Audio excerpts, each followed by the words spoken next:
So please, spend your experience points. Decide who will make notes today, because I don't know who's making them. If I do today, that'll be my third time. So yeah, so I think that's a good idea, Sean. If no one else, of course, has any objections, then. No. Yeah, I personally don't care, but I'm just putting it out there because it's true. Yeah.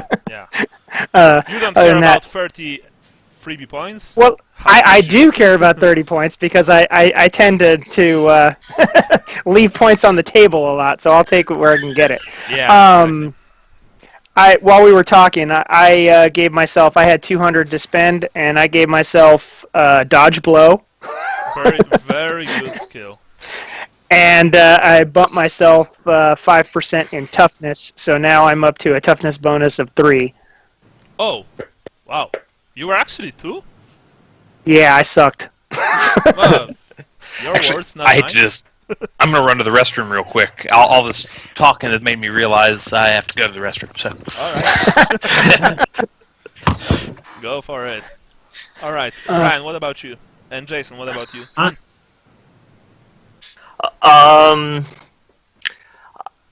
Let's see. I'm running out of things that would make sense for me to take. So I guess I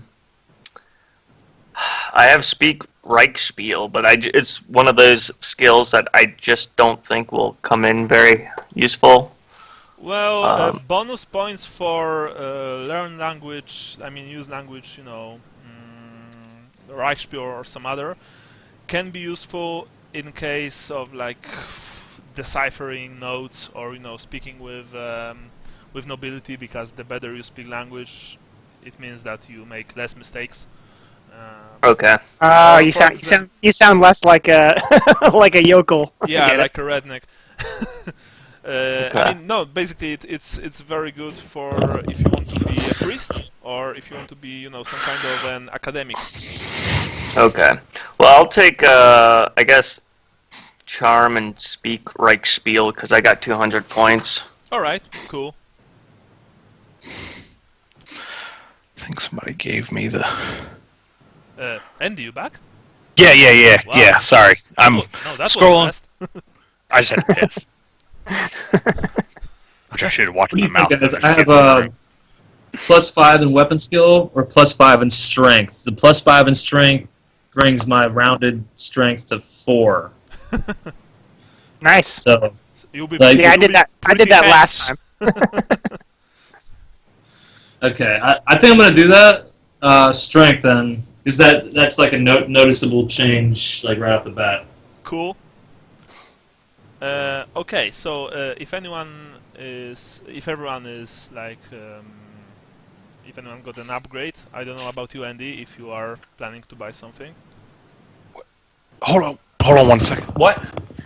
You hold the button until it turns blue. Then use the other one. Sorry. No worries. Does anybody have the skills and talents for the woodcutter handy? I don't have my book handy. Still. I can grab my book if anyone wants, but I don't know if you guys... I've got my book right here. I just need to find the page. Oh, okay. Wait, here they are. I found them. Nice. Yeah, I knew Jason had sent it to me before, so... now that's piracy. No, just the words. Oh, okay. So it's not piracy. Yeah. Nope. I was going to say, wait, did I? Whoops. Alright. Is woodcutter a basic career? Yeah. Yeah, woodcutter. Oh, okay. It's actually a very good basic career. Really. Yeah. Let's see. Okay. What were you before woodcutter? Vagabond. Vagabond, okay. Vagabond is also good. The Strider talent is especially cool. Does everybody... I guess... No, okay, never mind. I thought I had Speak Reichspiel already.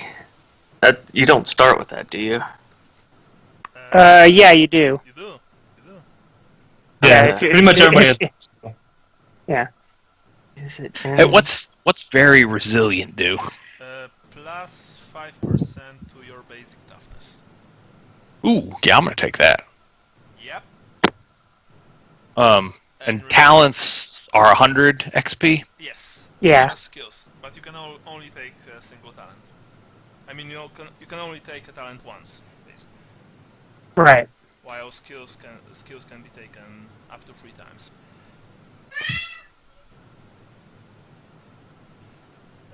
Sally, are you upgrading Gennaro in any way?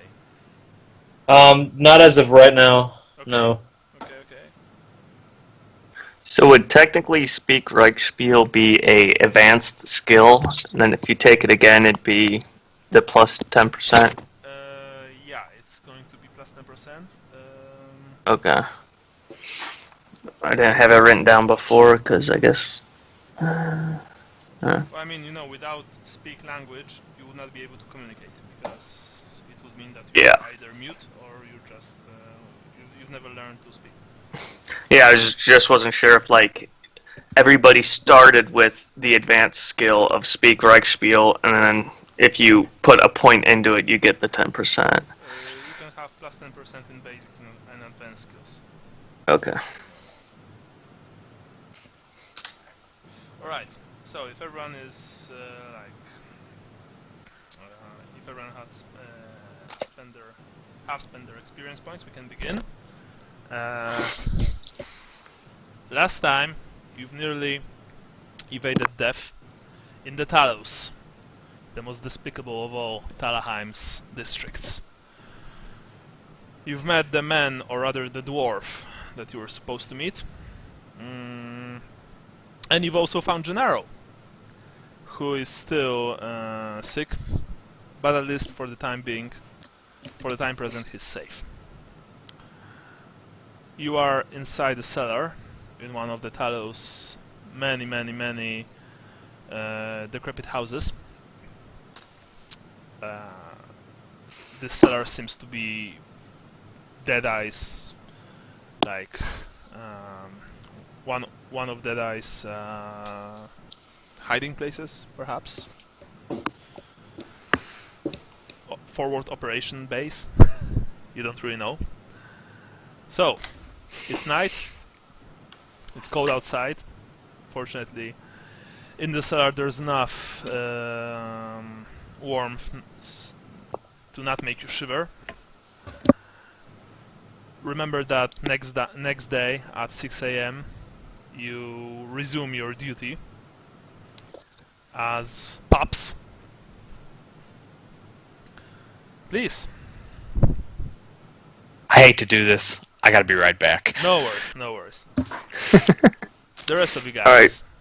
So I guess we're down in his safe house, and he told us that something big was going to happen. Was he going to lead on and explain any more of that, or did he just say something he's just going to happen, then kind of go about his business? You see that after he told you about that something big is going to happen, he simply sat on one of the wooden crates and began to disassemble his strange metal crossbow, while humming some unfamiliar tune under his nose. Okay, I'm back. Something like that. Gennaro is still in the bed under the sheets. He's looking feverish, but he's still alive. Yeah. This is the next day, the next morning? No, it's still night. No. It's still Okay. night. I've already given him his medicine, right? Yeah.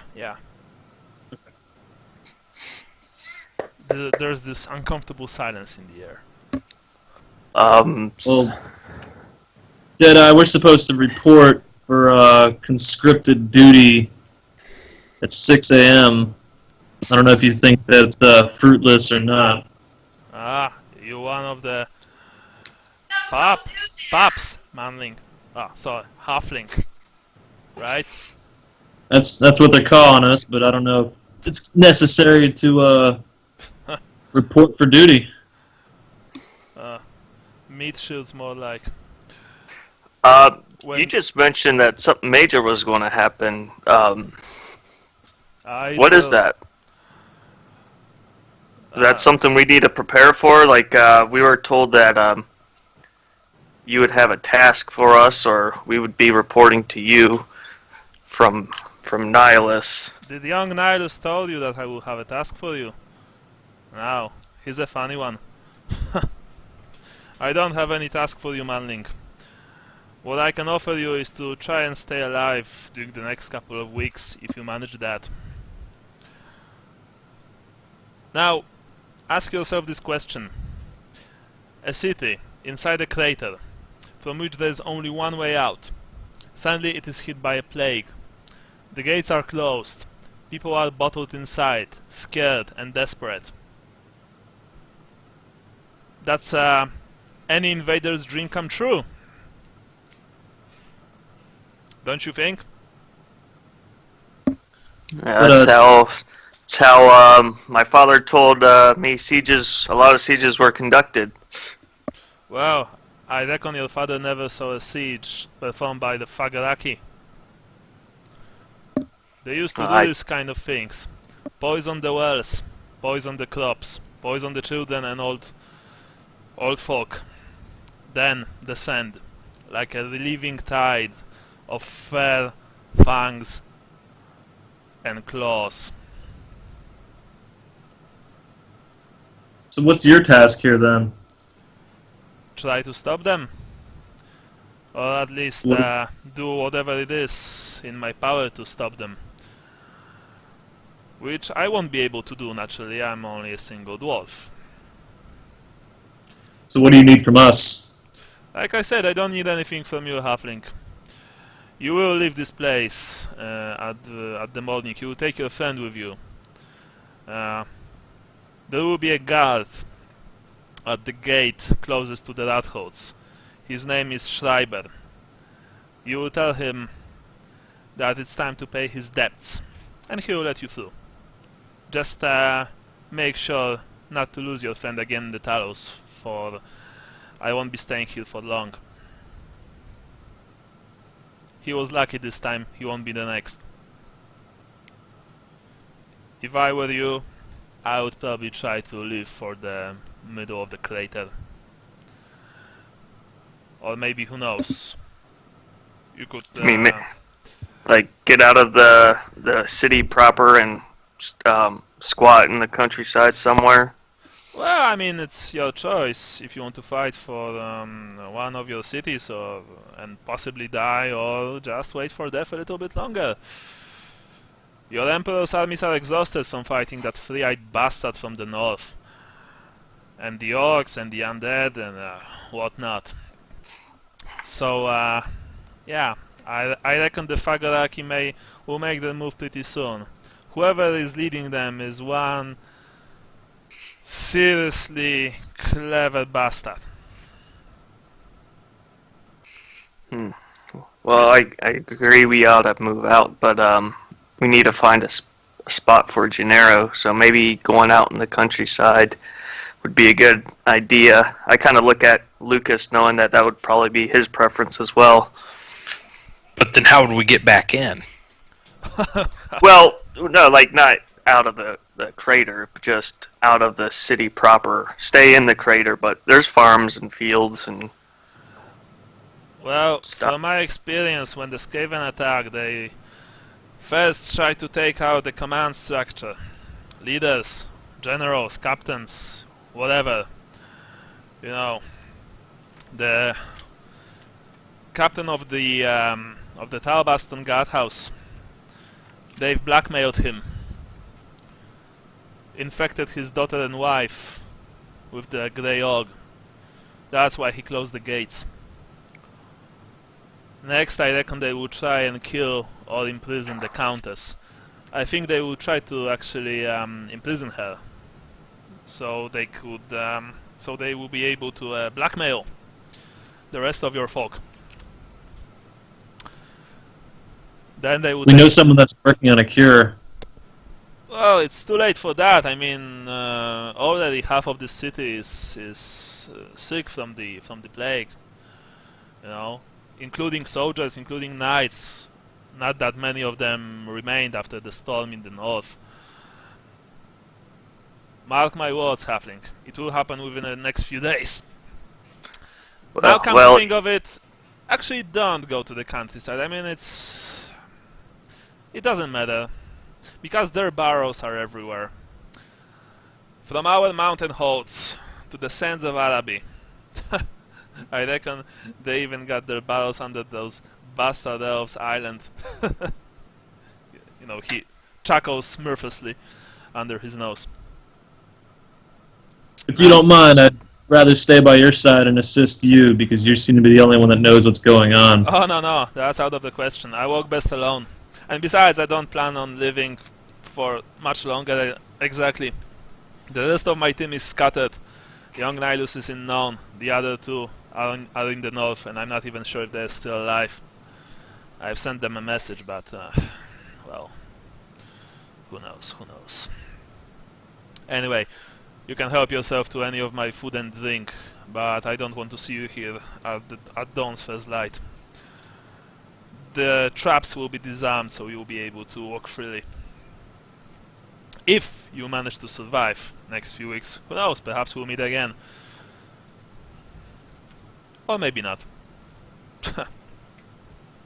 Now, get some rest. That corner over there has, like, the least dust. You can, like, catch it. What was the password again? Password? His debts are paid. Oh, it just says we're just supposed to tell him that he has to pay his debts. Yeah. Remember who you will speak to.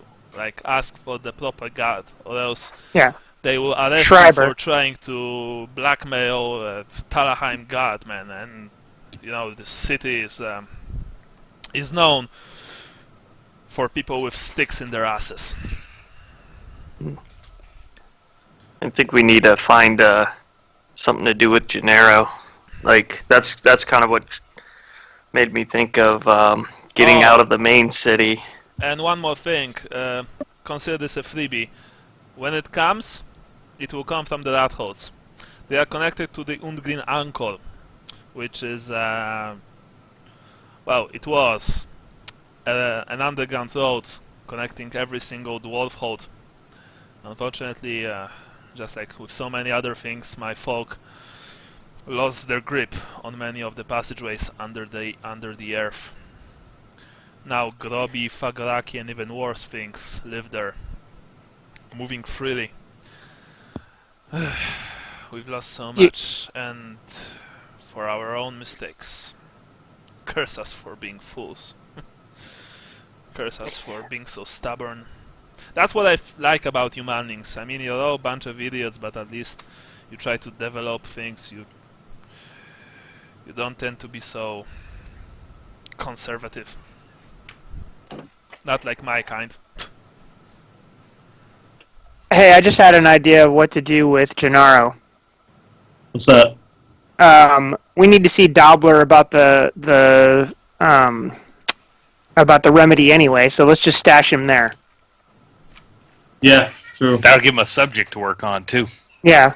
I'm no subject. I'm trying to remember if we Probably the asked him safest to place look to- after him before. No, we didn't ask him to do that. We just asked him to work on the thing. But that kills several birds with one stone. We need to see him to find out his progress.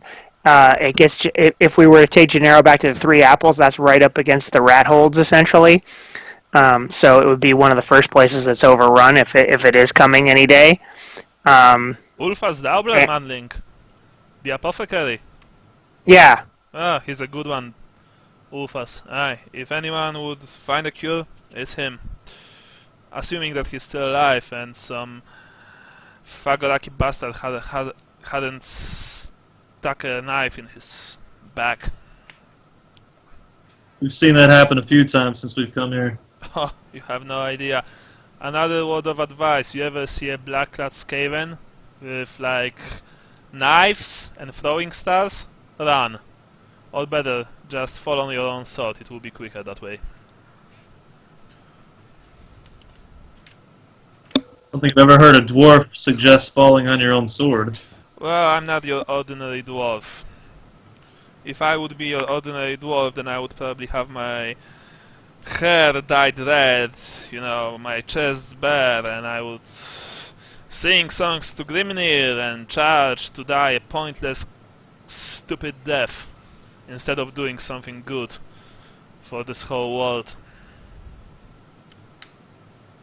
But that's why I'm here, and not in any of the holds. Well, the ones that are left anyway. Now, catch some sleep. I also need to get some rest.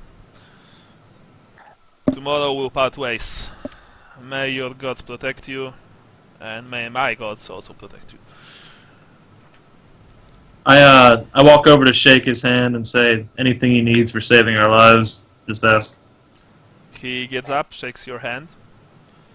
Thank you, Halfling. I don't need anything from you. Just try to stay alive as long as you can, and try to kill as many of them as you can. You look after yourself as well. I will. I will. And, oh, What kind of food does sure. he have here?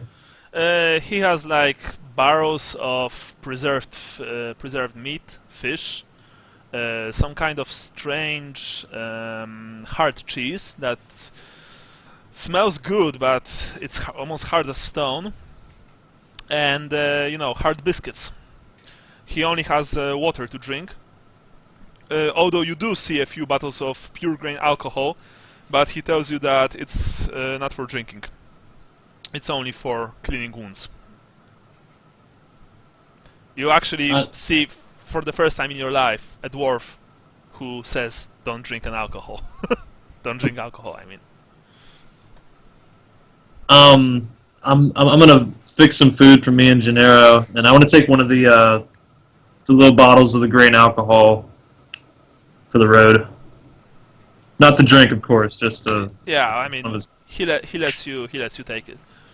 The food, I mean, the bottles, the barrels are all obviously man-made. They're not dwarven. Actually, there's very few things dwarven about this dwarf. Maybe except his armor and some of his weapons.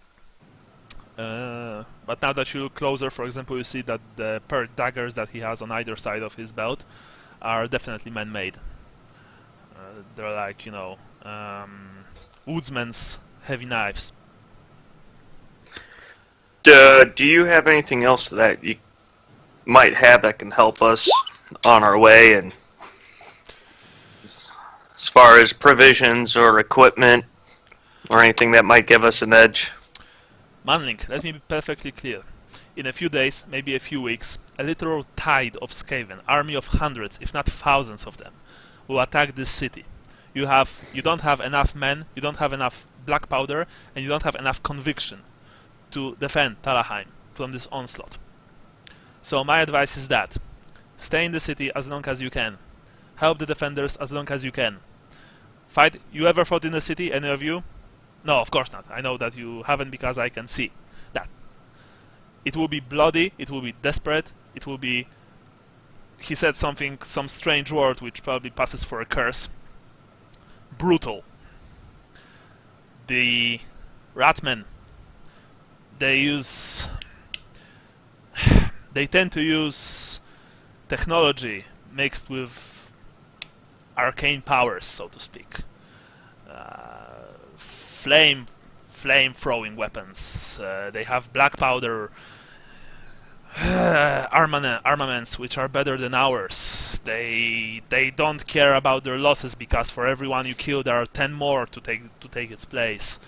Their powers, their magic powers are something that even the strongest of your magisters can't even match. So the fighting will be bloody. It will be street to street. There will be barricades. There will be bodies on the barricades. The Skaven will come out from the cellars. The Skaven will come out from the sewers. The Skaven will come out from every bloody shadow. you will lose the city. You will lose the city because you won't be able to defend it. Not against their numbers, not against their strength, their technology, and, well, you will simply lose. So, after that you have two options. You can stay in here like me and wage a guerrilla type of war against them. I used to do that many times. Perhaps not in your manning cities, but nonetheless, I am skilled in that kind of warfare. I don't know, maybe you are too. Or you can escape. Try to get out of the city. Try to reach one of the settlements to the east or to the north.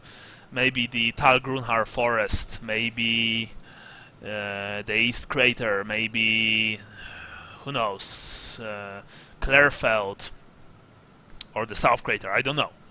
It's up to you. I'm not your commanding officer. And honestly, by the time it will be finished, most of your commanding officers will be dead. So, doesn't matter. The army, your army, will eventually come. But that's the thing. I'm not so sure that it should come. The Skaven don't do anything without a purpose. And Talabheim is practically invincible if you are defending it from the inside. I don't know what their end game. I don't know what their end game is, but I think that the Ratmen have much bigger plans than just to take the city. It's like they want your emperor to know that Talabheim will fall. I don't know why, at least not yet. I was sent here to discover these rumors, and unfortunately they are true. I don't have any contact with my superior officers. I don't have any contact with the rest of my friends, so to speak. So I will do what I do best and what I was trained to do. Kill as many of them as I can, fight as long as I can, destroy their supply lines, kill their leading rats. Maybe try to slay their leader if I will be able to. I don't know. Yeah, I don't have anything else to tell you because there is nothing else to tell. You've gotten yourselves into one hell of a mess. If we decide to flee, should we go out the same way we came in, or do you know of another way? The rat holes are already theirs. You wouldn't probably even make like an hour into the tunnels until they would turn you into Skaven Chow. Right now, you're trapped here, whether you like it or not, and whether you like it or not, you will have to endure this invasion. I would say that I'm sorry, but I'm not really. I mean, that's life, It's a long list of disappointments with a very big one at the end. After eating and feeding Gennaro, I'd lay down and put my hat over my face, knowing I can't get out of here. Now, I will give you a few things that might come in handy. You, Lanky One, he talks to you, Lucas. Sure. Yeah, what? Try the crate over there, that big wooden crate. Just be careful opening it, alright? I don't want to be blown to pieces. He points at the crate in one corner of the cellar. Okay. When he says that, I kind of step away from Lucas. I look at the corner of my hat to peek with one eye at what's going on. I make the sign of the hammer. Alright. A Sigmarite. Nice to see one of you in here. Sigmar was a great man. I respect him a lot. Anyway, Lucas, you approach the crate. You see that it's a peculiar crate. You don't often see this because it has hinges. And it's not normally. Most of the crates are either nailed down or you just put the top on top. But this has hinges, so you open it. Inside you see 6 silver spheres, as big as a clenched fist. Spheres or spears? Spheres. Spheres. Circles. No, it's like, well... Yes, sphere as in circular, Yeah, not yeah, exactly sphere that. as in pokey. Yeah. They are silver, and they have, well, a strange thing is poking out from the top of each of them. Take one, each of you. Do they say made in Antioch? Actually, no. This have natural. This have obviously dwarven runes on them. That was a Monty Python reference. I know, Holy hand grenade. of course. Holy hand grenade! Take Bring each of forth them. the holy grenade! Cereal from the sky. 1, 3. Except for instead of rabbits, there will be big rats. Yeah. Each one of you, take one. You know what these are? Nope. Grenades. Dwarven made from Zuvba. A great hold. How I would wish to see it one more time. Anyway, you know how to use them? No.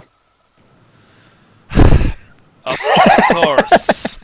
Alright, so now I'm going to tell you, but please don't do this in here or you will kill us all. Right?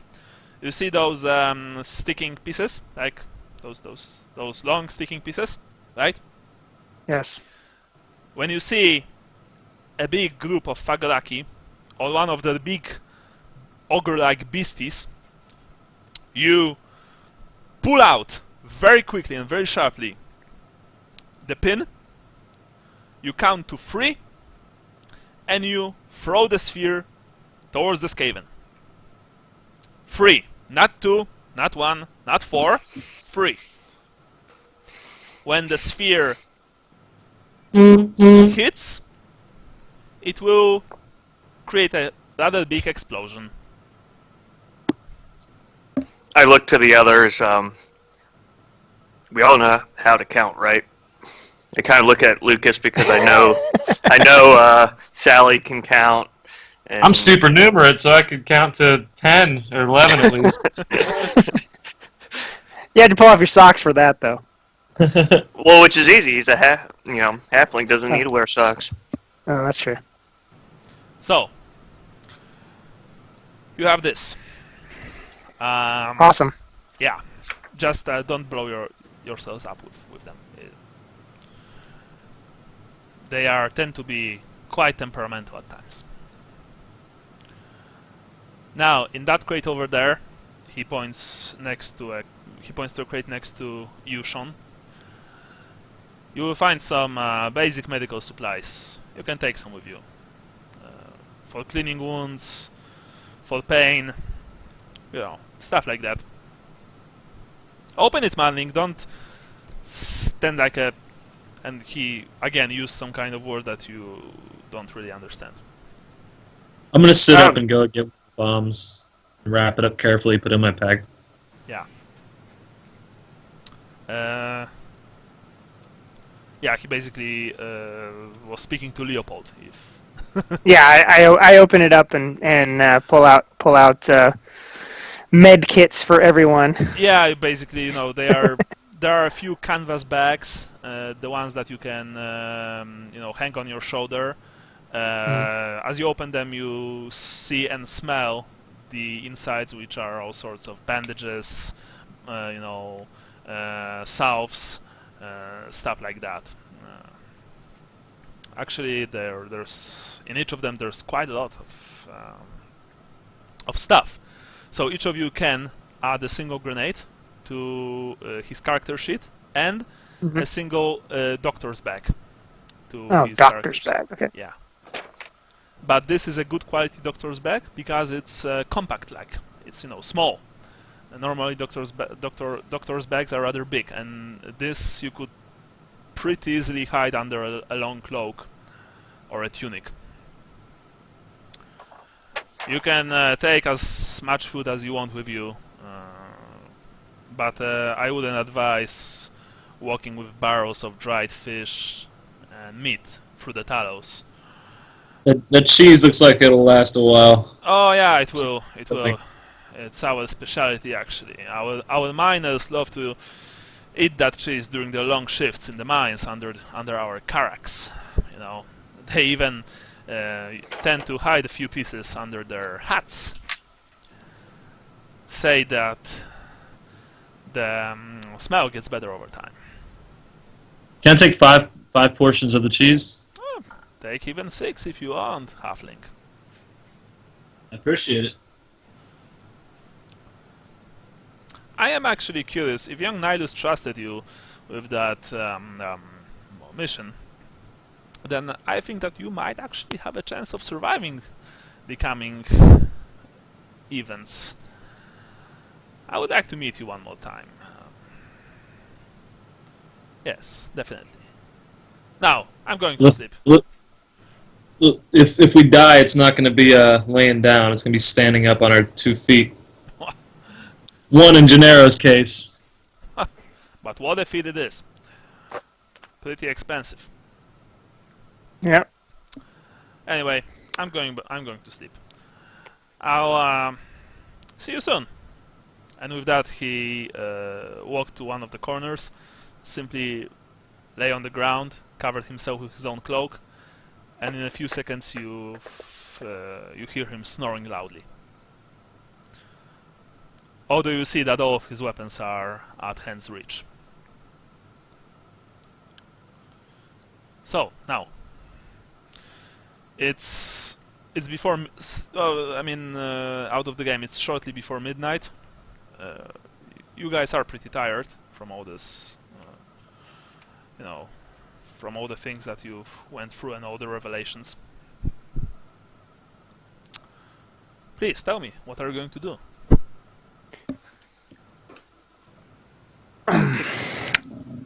Well, yeah, go ahead. I think we need some kind of plan moving forward. We also need to know whether or not we're going to actually try to be back for duty the next day.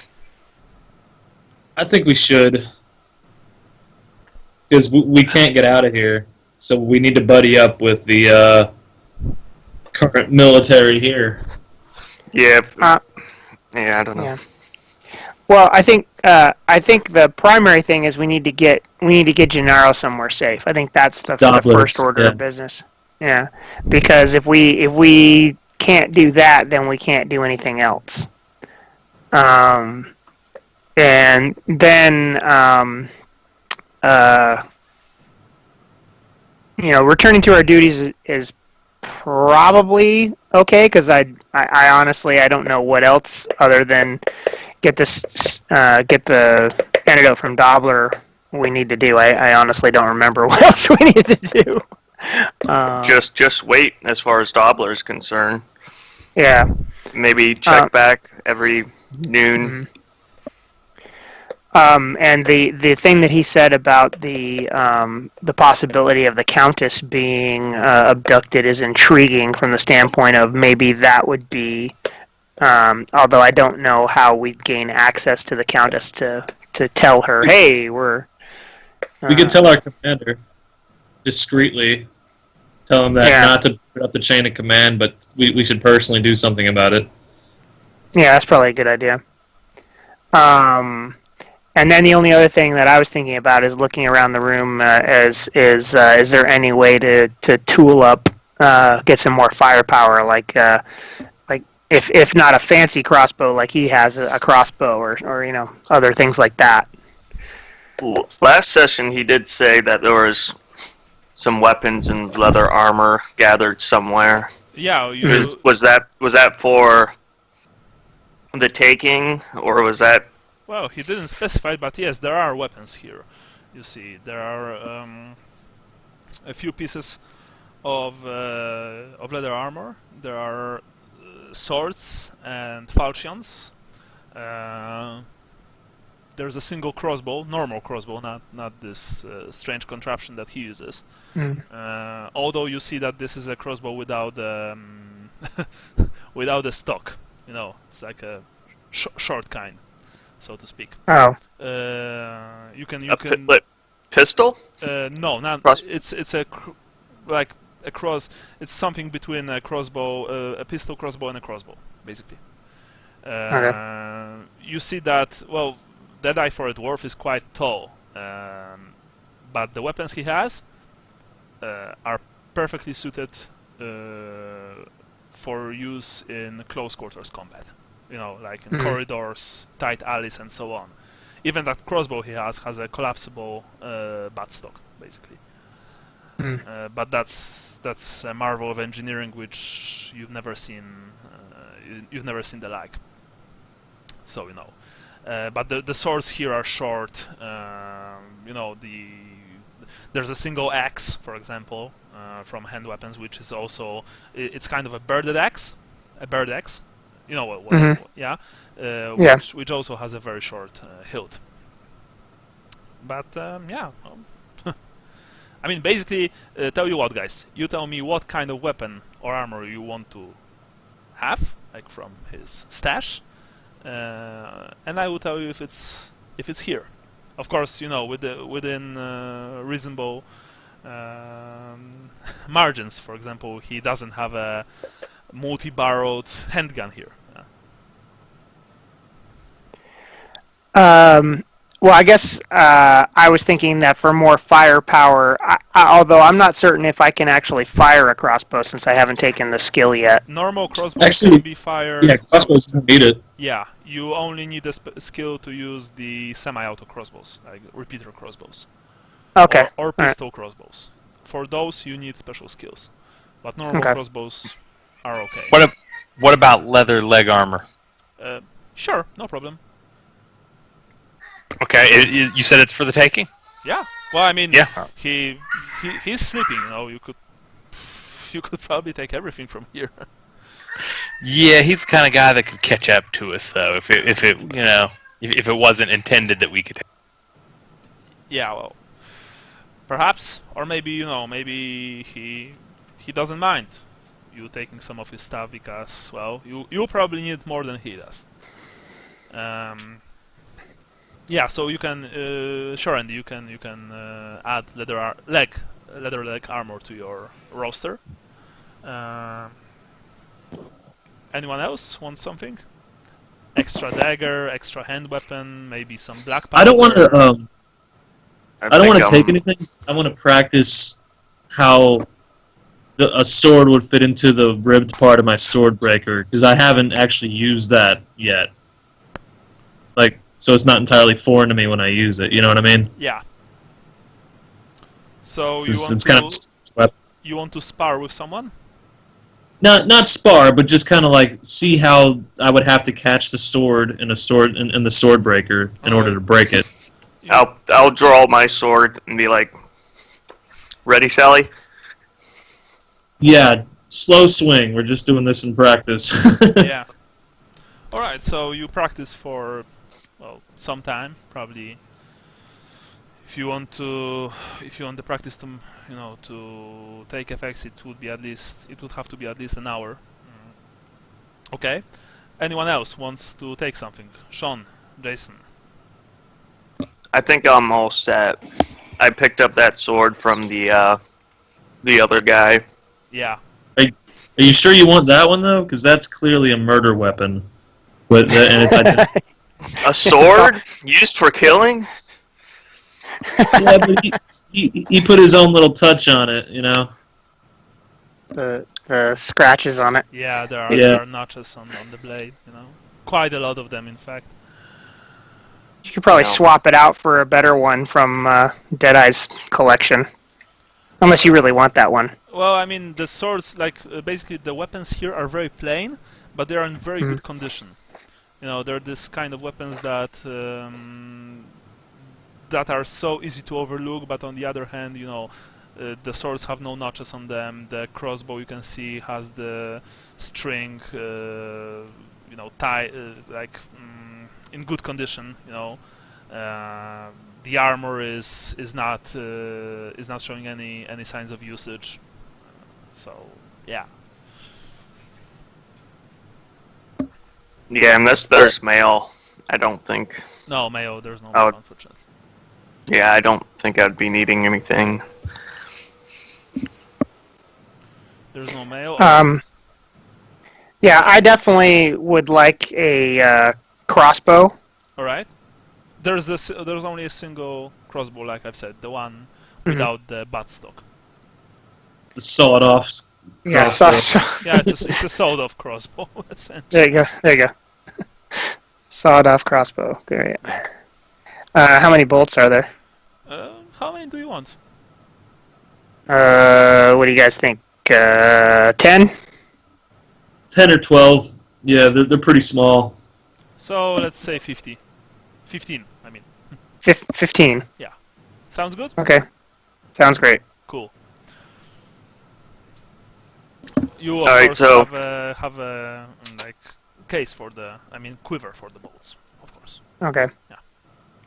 I'm gonna get some shut-eye, I think. Yeah, that's Well, maybe we need to get up early enough to make sure we can drop Gennaro off before we go back to duty, but I guess we could kind of discuss it in the morning. We need to have some kind of plan, because I don't know if just waiting for the apocalypse is the best idea, yeah. but we could Yeah, we discuss could that. go early so we have time to get to Dobblers before reporting for duty. Yeah. You guess that you should probably then wake up at about 4 a.m. As to leave this place, get out from the Talos, go to Doublers, which is on the border between Northgate and the Dragon's Home, and then report at your gatehouse. Alright, So that means that each of you will have less than 4 hours sleep. Yep. Yeah, Yeah, which will make you really, really, really grumpy. On the plus side, you don't really think that any of you need to take, watch duty. Because there are 3 traps between you and the East Street in the Talos. alright. Well, I'm going to find that spot to sleep and try to get some rest. Yeah, you find a spot between a few crates and barrels, curl on the ground, hard ground, and sleep. The rest of you? Sleep for me. Alright. Yeah, same. I still have wounds. You don't regenerate wounds after that night. Okay. I think you need to be in a bed too. Yeah, the conditions Yeah. are bad, and you don't get enough sleep to do this, unfortunately. So I'm still looking pretty rough Yeah. to everybody, just so you know. We got bandages and healing salves now. Well, I don't have any skills. For yeah. those who want to try and heal Jason, it's probably better idea to get some sleep first. Yeah, maybe Dobbler can do something about it. Yeah. I don't know. Lucas, you also go to sleep, I presume. Yeah. All right. So, you guys go and try to catch some Z's. In your dreams, you see rats. Lots and lots of rats. With beady red eyes and big teeth. And not the kind of rats that are like cheese. No. These are the kind of rats who like flesh. Anyway, you wake up one after another. Your inner clock, so to speak, lets you wake at the more or less ordained hour. Of course, each of you feels dead tired. Remember that the day before you had the Morse duty, then you almost got yourself killed, and then you found out that the city will probably be overrun within a couple of days by basically living myth. Because I would like to remind you that Skaven do not exist in the Empire. So you can feel sand behind your eyes, your heads ache, your joints ache, because sleeping on the hard ground is not exactly comfortable. And as you wake up, you see that Gennaro is still snoring lightly and coughing occasionally. You can also see that Deda is up, eating a few strings of dried meat and cheese, drinking some water from his hip flask. Ah, you're up. Good. I've disarmed all the traps. You can go now. Master Dwarf, would it be okay if I exchange this sword? Would it be okay if I exchange this marked sword for one of these you have here? Yes. With your permission. Thank you. You didn't even have to ask me, whatever. Of course, and take that marked sword with you. I don't exactly need it anyway. Take the what? You can take the marked sword with you. Okay. I don't need this weapon here. I'm gonna give Gennaro his dose of medicine and grab a few sausages myself, I think. Yeah, there are no sausages. There are like meat strips, salted, dried meat strips.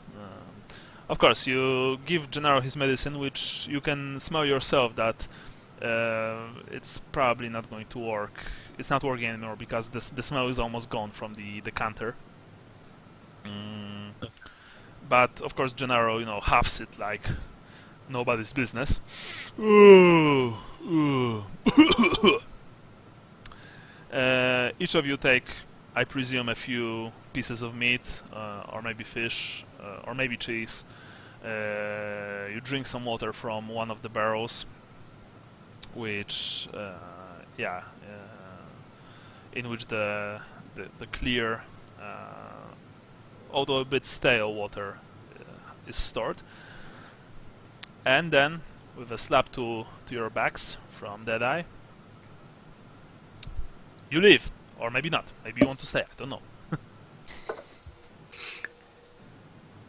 Yeah, I wish him well and I head out. We gotta get to Dobblers. If you live through the events that will occur, try to find me. Or, make yourselves easy to find. I wouldn't mind. I still have business. I'd like to swing by the Temple of Mora. I want to try to find that guy. If you guys can drop Gennaro off at the apothecary in the meantime, then we'll meet at our duty station after that. Guard tower? Yeah. First, let's all get through the gate together, though. Yeah. Password's only going to work once. Yeah. So, you leave this place, completely ordinary building in the Talos, which means that it's, it doesn't look like much. You make your way through the through this district. It's still dark outside, although you can see that the sky is beginning to light up a bit. You of course look nervously around you, expecting to see danger in every shadow, but there is none. Although you can hear a lot of coughing, a lot of wailing from almost every street that you pass by. from many of the decrepit buildings. You know, it's true what the guardsman said yesterday. Apparently, every single sick person has been dumped here. I mean, every single sick person that they find is, you know, being dumped here. So the whole atmosphere is that of dread and of despair. You eventually reach the gate. You can see on the map, it's the leftmost gate that's leading from the Talos to Merchant District. Right. Yeah, the gate is, like all the others, is a small reinforced gate. You know, between it are two like fortified guardhouses with tall, narrow windows, perfect places to defend from any eventual incursion. You can easily fire from each of these windows, and of course you can hear, "Halt! Who goes there? Are you sick? No sick people are allowed to leave the Talos. Turn away, or we will be forced to force you to turn away." We're not sick. Hey, Sally, what was that guy's name? Schreiber. Only a sick person would say that. Haha. Oh, they were sick Say of what? the houses around here. Wow, you're saying that you're not sick, so that means No, that you're obviously sick. What did we say we're not supposed to say? That you're not sick. We need to see Wait, Schreiber. Schreiber? Yeah. Alright. Hey Schreiber, some people to you. I don't know, they look like they're sick. Alright. You be careful out there. We'll cover you with our crossbows. You see that a small side door, leading to one of the bastions. You know, the bastions defending the gates opens up, and rather short, stockily built man comes outside. He looks like he's a dog face. I mean, sorry, a bulldog. He's quite young. Also has a rather plain face with tired eyes. It's rather obvious that he, just like you, wasn't able to catch much sleep in the night. I'm Schreiber. Well, who are you and what do you want? I kind of give a half-assed salute and say, a mutual friend wanted to remind you about a debt. His eyes widened. Oh, of course. Hey, Gerhard! These men are not sick. They're not sick, I'll tell you. And this halfling is also not sick. Are you sure, Schreiber? I mean, they've told us that they're not sick, so that means that they must be sick, right? No, they're fine. All right then. Right, off you go. I tip my hat. But before you go, you have to pay the fee, 2 pennies per each of you. Yeah. Alright, I'll get the fee that's 10 pennies. I mean, the law is the law. We have to obey the law, right? Especially here in Talabheim. Okay, I'll get that then. Right, cool. I mean, sorry. Right, great. And with that, the gate opens, and you walk out of it, right into the Merchant District, which I would like to say that it's teeming with life, but I would be lying. You can see as you walk through the Merchant District towards, I presume, Daubler's house. You can see many doors being marked with either red crosses or Sabina's rose, one of the symbols of Shalaya. You can see many bulldog patrols, patrolling the streets. looking at every person that they walk past with suspicion. Fortunately for you, Gennaro is not shivering and coughing so much. Maybe the medicine really did help him a bit. Okay, well, good for him. Remind me, how many days have passed since he got sick?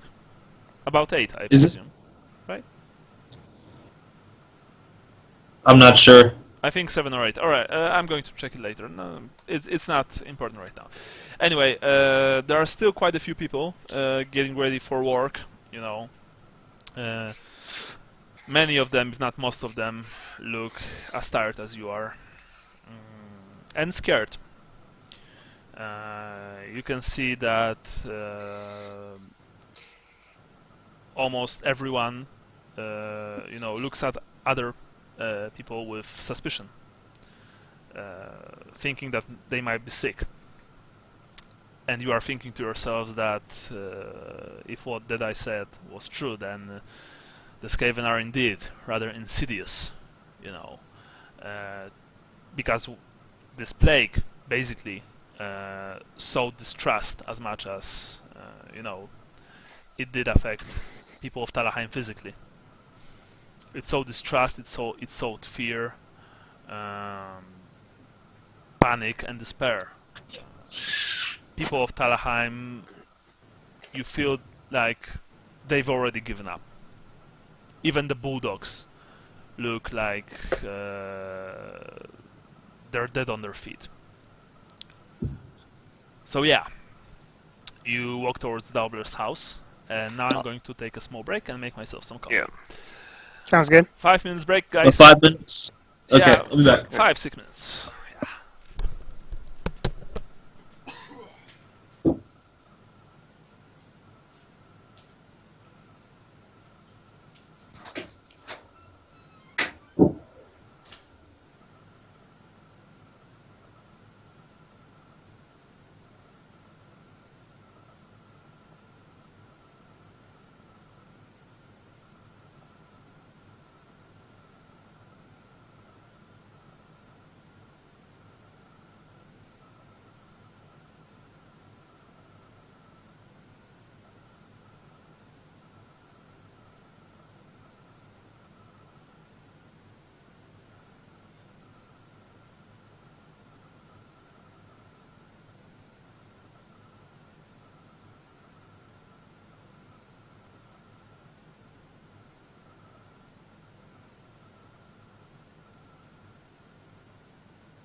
Anybody back?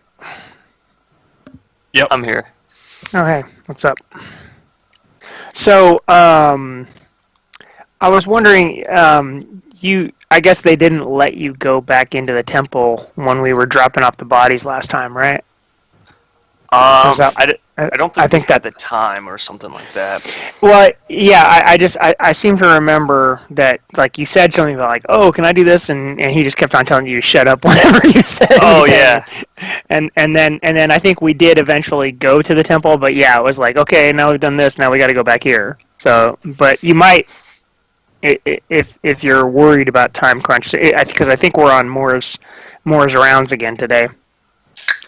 Yeah, I'm just trying to try to meet up with that Paul individual, and if I can at least find out where he is that day, or if I'm lucky and run into him there, it just gives me a little more flexibility now before having to be limited to the patrol, whatever mission we're doing today. Mm-hmm. So. Well, and then I think the next duty would be sewers. But who knows? Society may fall apart before we get there. Yeah. I'm back. So yeah, that's why I'm trying to make the meeting as soon as possible. Yeah. Well, I'm hoping that we can somehow finagle our way into the Countess. But I don't realistically see how that would happen. I think we should take our commanding officer out for drinks after our shift. That might work. The only problem is that he's low on the totem pole too. So. But he knows he knows the totem pole at least, and we don't. You know? Yeah, that's true. Yeah, that's a good idea. Plus, I kind of want to buddy up with somebody that can let contraband in and out of the city once all this is over. You know what I mean? Well, there's that. Yeah. Trying to think if there's any other contacts that we know that could get us to see more authority.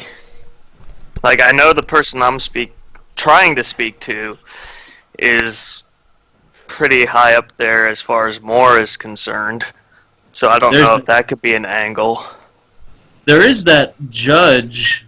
If we go to him and step and stole him. Yeah, say like, look, you could be the one that saves the Countess. You know what I mean? I'm back. Okay. I think we're all back as well. Cool. Everyone's here? Yep. I want to break off and run to the Temple of Moore before we get to Doppler's. Alright, but you do know that the Temple of Moore is basically like it's further down the line than the Apothecary's house, because Apothecary's house is on the border of Northgate and Dragon's Home, and Temple of Moore is God's Row. Yeah. All right. Well, also that's nice why thing I'm trying to break up and get there. Like, so as soon as the quickest path we can split is when I'm splitting. So I probably split right as soon as we got out the gate with the Talos. All right. I presume you've told the rest of the guys that you are splitting away. Yeah. He said that before we took our 5-minute break. Even. Okay. Cool. He said he wanted to do that. So the majority of the party walks towards Ulfas Dauber's home, which I would like to remind you there's a handout which presents the Apothecary's house in the handout section. You arrive there around, 5 a.m., so you have still like an hour before your shift starts. Of course, there's a light coming from behind the tilted glass window. Daubler is presumably already working. That said, there are not that many people waiting outside. Actually, there are none. You guess that those who needed his help and could afford it already did so, and the rest simply don't have a coin to get his help. So you approach the door. What now? A knock. Knock knock. Who's there? Just kidding. Knockers. Yeah, you knock. Can you guys hold on for a second? Someone just knocked at the door. Hold on 1 second. Sorry. That was That's really Miguel. humorous timing. That's a coincidence. Maybe it's the Skaven. Maybe he mistaken your knock knock for an actual knock. Yeah, it's actually from the Kang Fury movie. I don't know if any of you saw it. I recommend. Long time ago. Long time ago. Yeah, there's this knock knock. Who's there? Knockers. No, it's like this very, very dry, obvious joke, which sounds a bit more funny in Polish, actually. Are you familiar with the Cheech and Chong Dave's not here bit? Sorry. No, I don't know. You never hear Dave's not here, man. It's basically the gist of the joke is this guy knocks at the door and the other guy is stoned and he's like, "Who is it?" And it's like, "Dave. Dave's not here, man," because he doesn't get that the guy at the door is Dave. Yeah. You are familiar with Cheech and Chong at least, right? I mean, I've heard about Cheech and Chong, but I don't know. Okay. You know. Okay, go. After this is over, go acquire some Cheech and Chong albums. All right. I'm gonna tell Or you how Watch to Up go and Smoke. that. It's got most of the bits. Yeah, probably. The albums are better, but Yeah, they are. But yeah, it's some classic.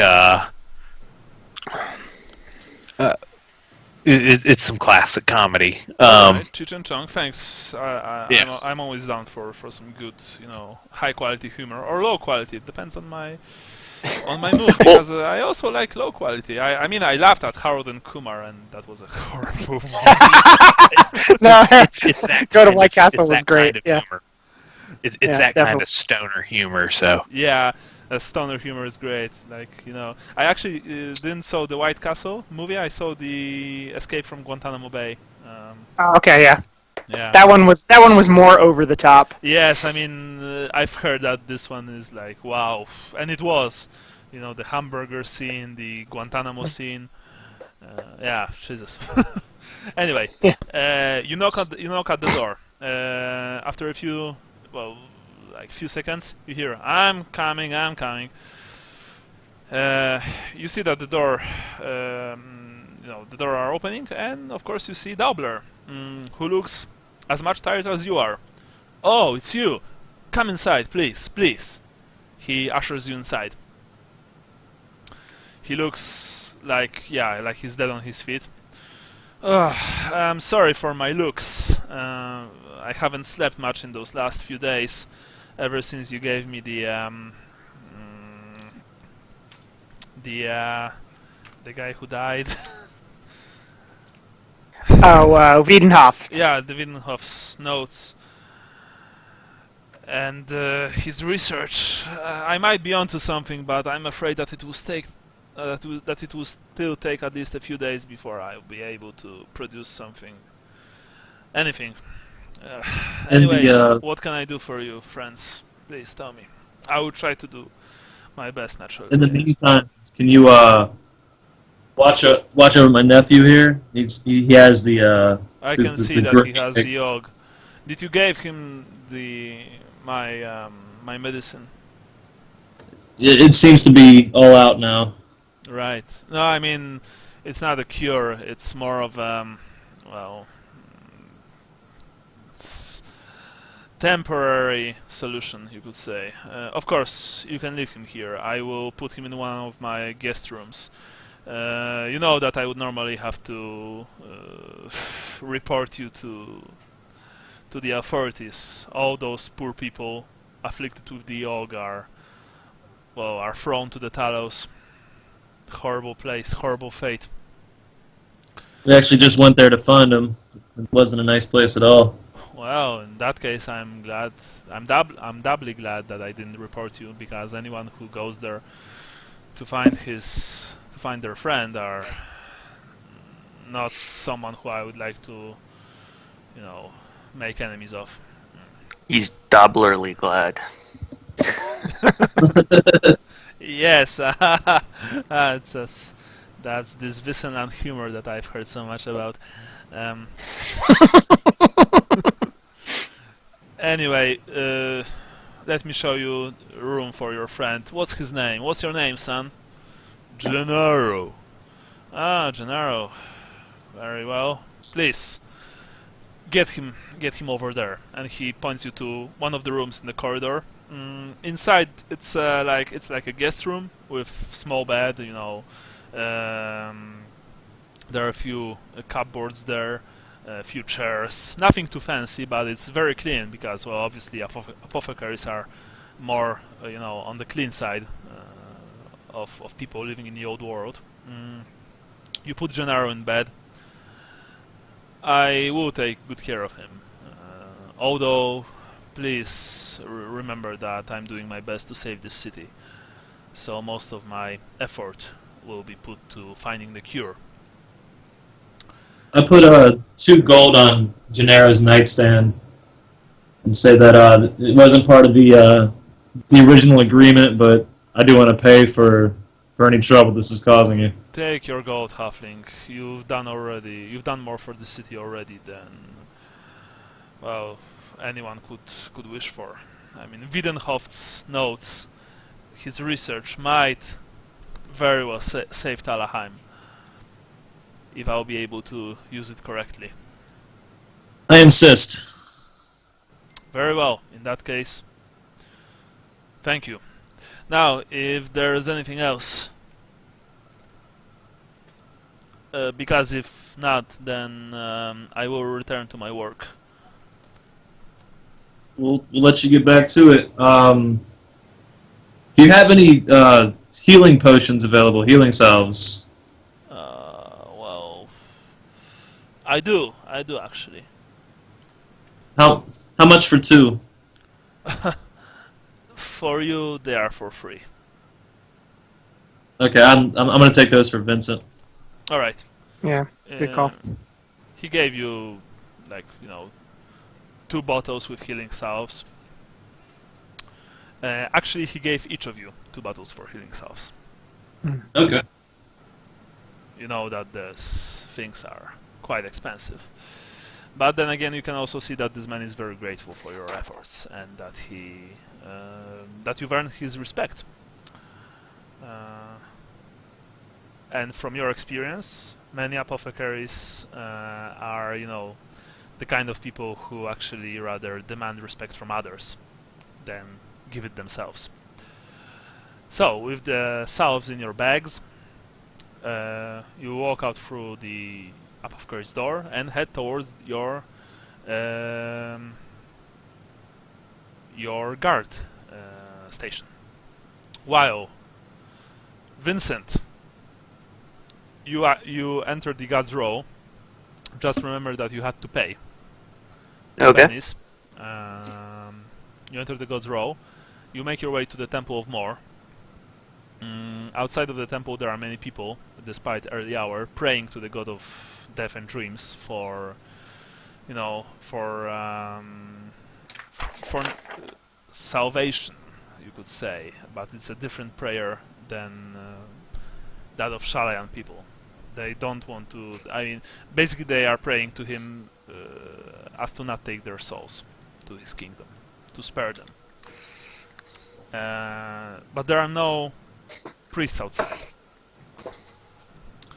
Although, as you walk inside, you see that there are a few black dressed priests.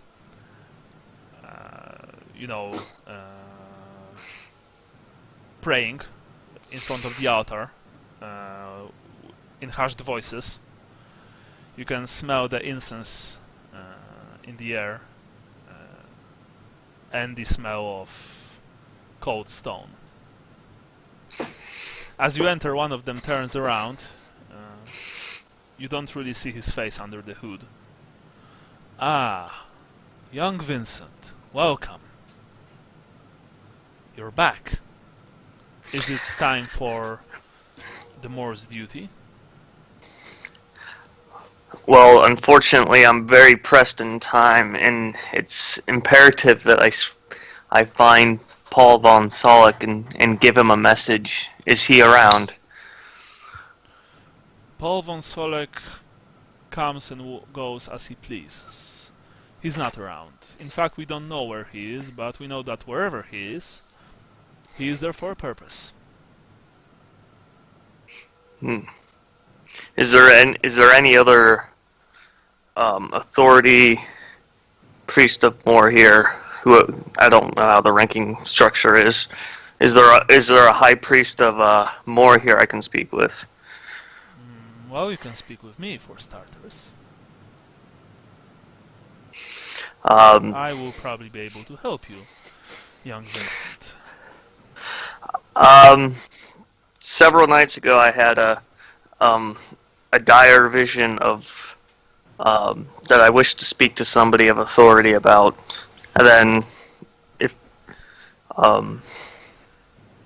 so yeah, that's what I tell him. All right, he listens to you. You can only see the bottom half of his face. He's a bearded man, probably on the old side, since his beard is gray, and you can see wrinkles in the dim light of the temple. What are you saying him? What are you telling him? Well, that's pretty much what I told him. If he needs more explanation for me to speak to somebody of higher authority, I'll just explain to him my dream. Otherwise, I'm hoping that he just says, "Okay, well," I'm just trying to talk to the highest person I can there. All right, and what was that dream? It was essentially the drawing of Talagad. Oh, all right. He listens with intent to your story. I see.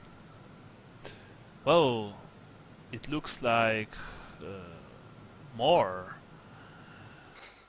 has a special duty for you. It's very interesting.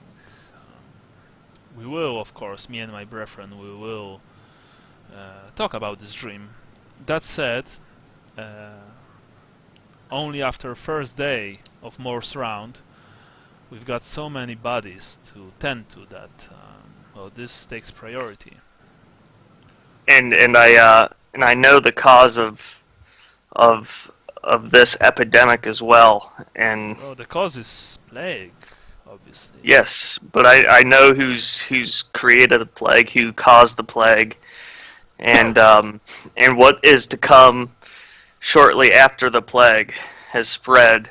And then I'm going to go into as much detail as possible about the fact that Talabheim is under siege from. I don't know how knowledgeable they are of the Skaven, but yeah, you basically tell them what that I told you, right? yeah. For a quick sum up, and that it's happening soon, and we're trying. Young Vincent, he interrupts you. Okay. Everything has a purpose. More ordains it so. Whatever will happen, it will happen.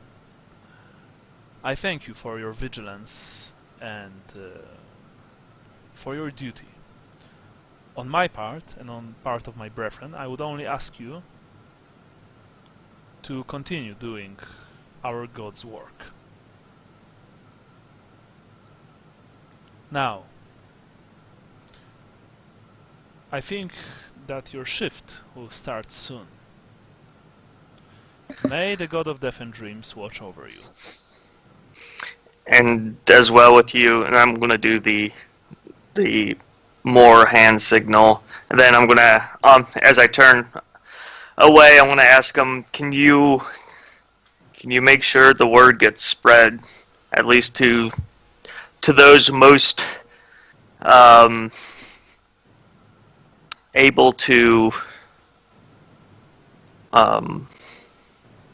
protect the city? We will do what must be done. Okay, then with that, I'm going to run out of there. Yeah. As you run out of there, you feel quite sinister. You know. Quite what? I mean, you feel like you ran out from a place which had this like sinister atmosphere. Oh, I'm quite used to that now. Yeah. I was on fire. Yeah, actually, you were. I'm still a little on. Yeah. The rest of you, you've gathered before your guardhouse. The young lieutenant, I presume he was a lieutenant, right? Corporal. Corporal Kopinski. Right? Don't promote him.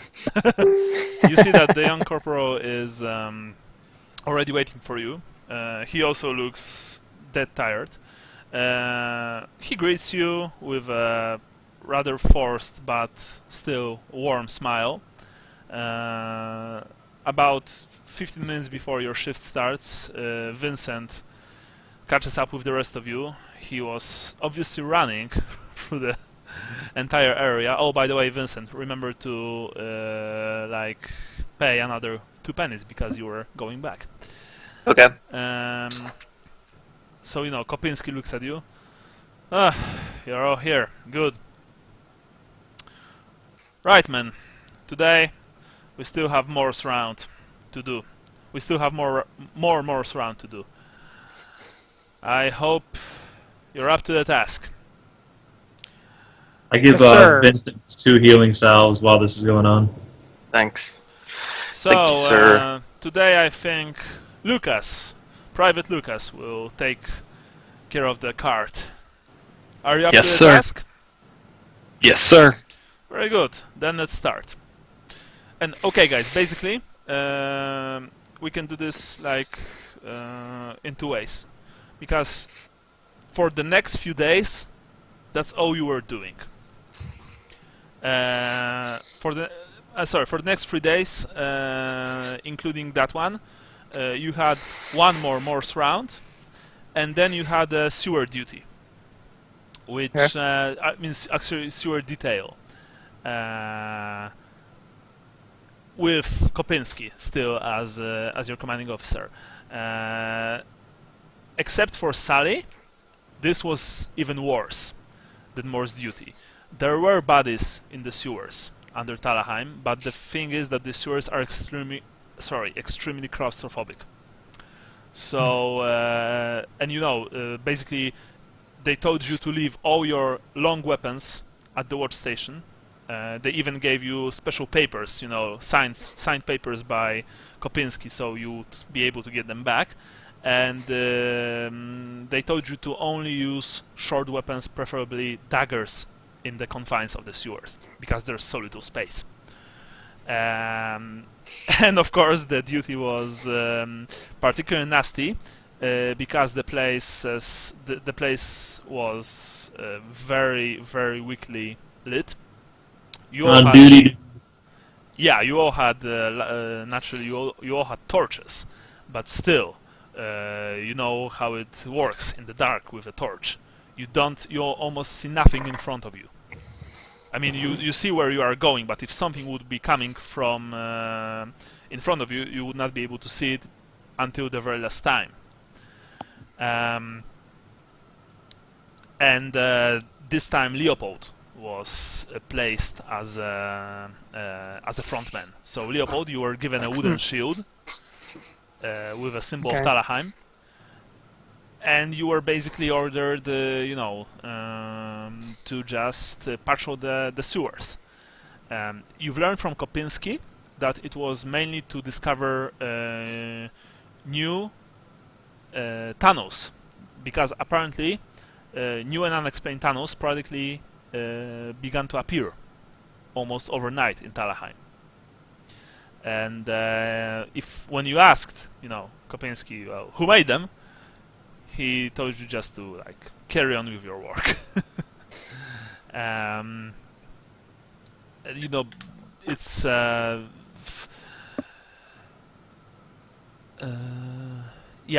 some of the longer towns, overlapped with the lower caverns of the rat holes.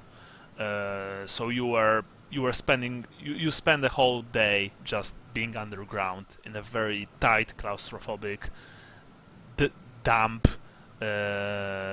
space, where every single unexplained sound literally gave you the creeps.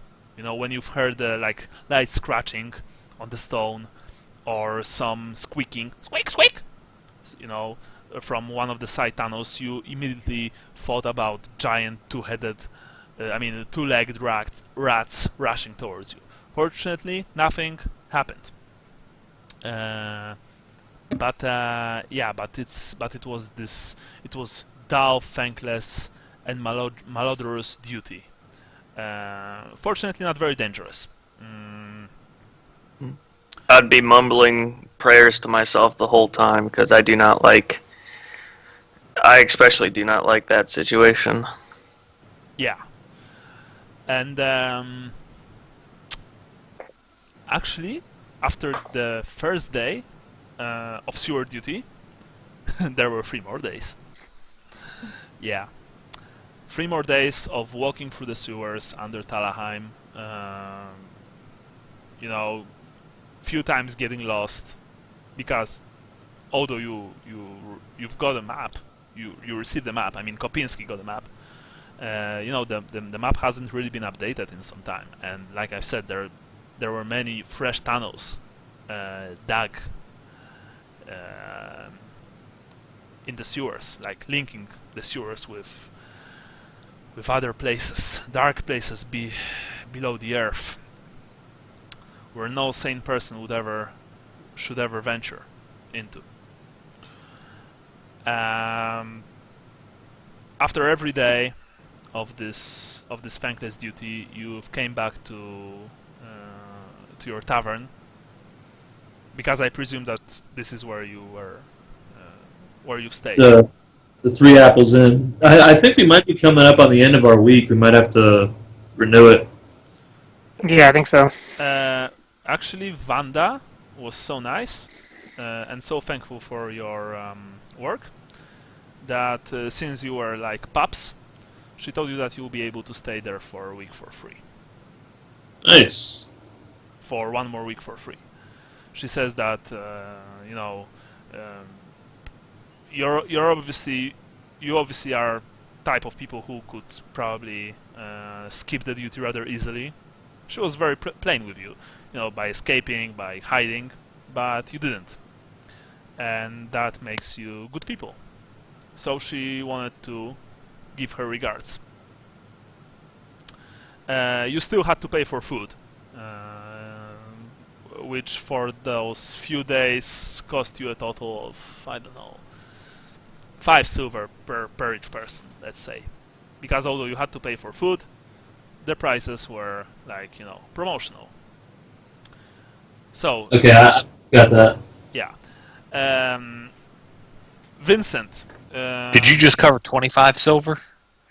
20. I think only 20. Okay. Yeah. If you wanted to check on Gennaro and Daubler during that time, well, the only thing, he didn't have much time for you. He still looked as tired as he was before. He told you that he's getting there, and he showed you that Gennaro was getting. I'm going to see if he was getting. Whoa.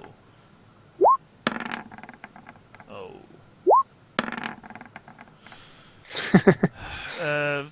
That he wasn't getting better, but he also wasn't getting worse. So not bad. Vincent, you've learned one thing, because I'm almost sure that you came to Morse Temple 1 more time, at least, during those few days. Yeah. You've learned from the priests a strange thing. Apparently, they did not receive enough bodies. They did not receive enough bodies? It's like at some point they've stopped receiving the amount of bodies that they should be receiving. Given how much the Og has spread, and I want to emphasize, the city is completely it's like a pandemic. people, there are so few healthy people on the streets that it's almost scary. And given how widespread the sickness is, and how lethal it is, the bodies taken to the gardens of Moor outside the city to the north should be many, but instead there's quite a lot of them, but not enough for what the scale is, for what the scale of the plague is. So either less people are dying, or can we tell if the same amount of people are passing away? Like, is it the fact that people aren't getting sick anymore, or there are less people in the town to get sick, or is it the bodies are being snatched? Young Vincent, this city is under epidemic. People are, given how many people are sick, we should be receiving at least twice the number of bodies. We think that someone is taking them. If you could discreetly try and find out what's happening, perhaps with your superiors. You look like a resourceful young man, and obviously Moore has great things for you in the future. It would be a tremendous help to our cause. Remember that everyone who dies should be given proper burial. Otherwise, it's a sin against Moore. Now go, do your duty, says the same hooded priest whose eyes you never saw. Okay. If you've inquired about the missing bodies with your superiors, with Kopinski or with other guards,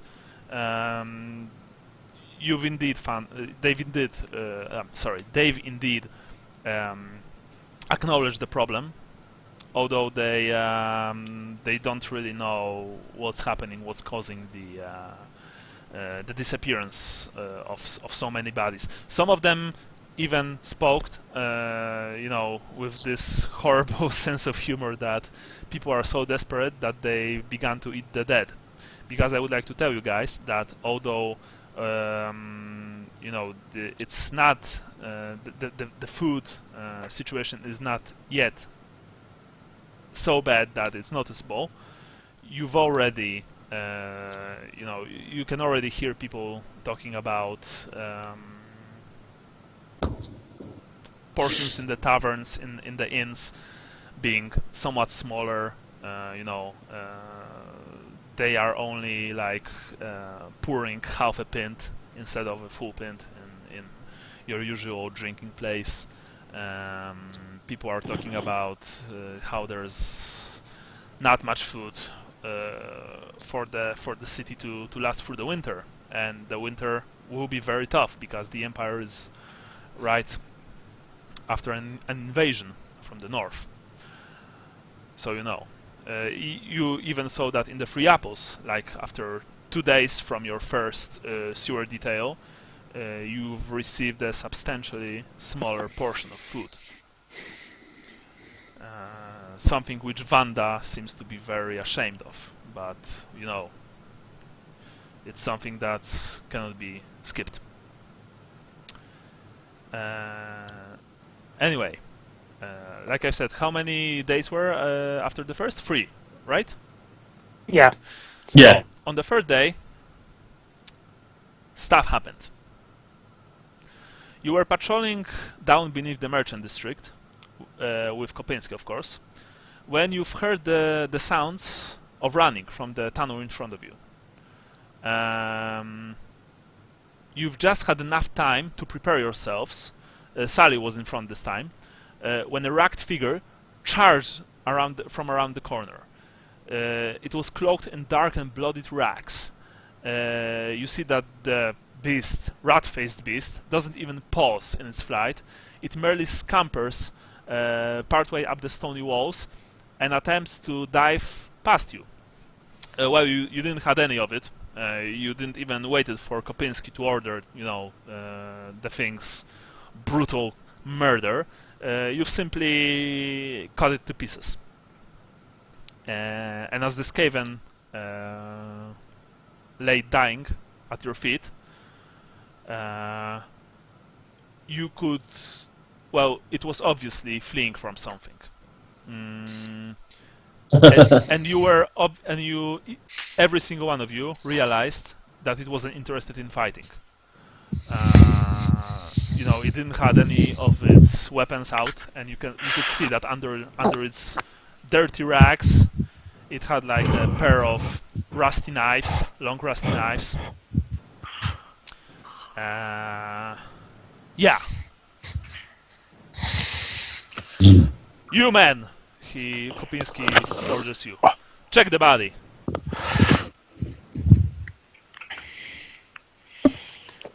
I went very cautiously with like the point of whatever blade I have at the time. So we're still on sewer duty, right? So we have just short weapons, or was this? I'm going to just kind of try to probe the whatever clothing or cloth and you see that. See if there's anything else in there. This Skaven is very similar to the ones that you've encountered with Eladio the first time that you've entered Talabheim through the rat holes. It's covered in filthy greenish robes, covered in feces, bodily fluids, dirt. Actually, the tunnel here is rather wide. Take your shoes off. What? But sorry, thought I was still on mute. That was creepy. It was Not in the sewers. Yeah. What? Asked Kopinski. No! Bite out, don't take your shoes off here, man. Yeah, sorry about that. I thought I was on mute. It's okay. Kids. It's funny. So anyway, the tunnel here is wide enough for two of you to walk abreast. Vincent, you check the body, because you were ordered to. Roll for perception plus 10. Okay. I'm also going to... The stuff about the bodies I'm going to kind of discuss with the team so they're aware of it. Alright, so perception... I have search, so... So it's plus 20 plus 10% perception. Yeah. Plus 20 if you have search. Okay. I'll just do a standard perception's intelligence. Yeah. So plus 20 is barely a failure. How much barely? 2. 2? Alright, so we've passed it. Alright. I'm not going to be, so anal about it. It just takes me a little longer. Yeah, it takes you a little longer. I mean, you obviously don't want to touch the thing. It stinks like a latrine. You can see boils under its fur in the dim light of your torch. It looks horrible. It looks so diseased that you could barely comprehend how it was able to walk, let alone run. Anyway, you see that it was shot with a firearm before it met you, because the wound is in the back. It's above the left shoulder blade. What does the wound look like? Like a firearm wound. Well, so it's not like pussing with any kind of goo or... It's, there is pus and blood because this thing is clearly sick. Well, was clearly sick. But you could see that the fur around the wound had been burned because of the impact. But that's what you saw. Anyway, Kopinski is asking, found anything? Yeah, it looks like this thing was wounded before it even ran into us. There's a deep puncture in the back of its shoulder, it appears. Not sure what made it. Maybe a spear or... I don't know. What? It was wounded before I got here. I'm going to kind of try to expose it and... Alright. let Oh. whoever else is interested to see it. By the way, sorry guys, I haven't mentioned it. That wasn't the first ratman that you've encountered during those 3 days. You've actually killed a total of 5. All of them were rabbit. All of them were like, well, the best word is panicked. Like they were running from something when they found you in the sewers.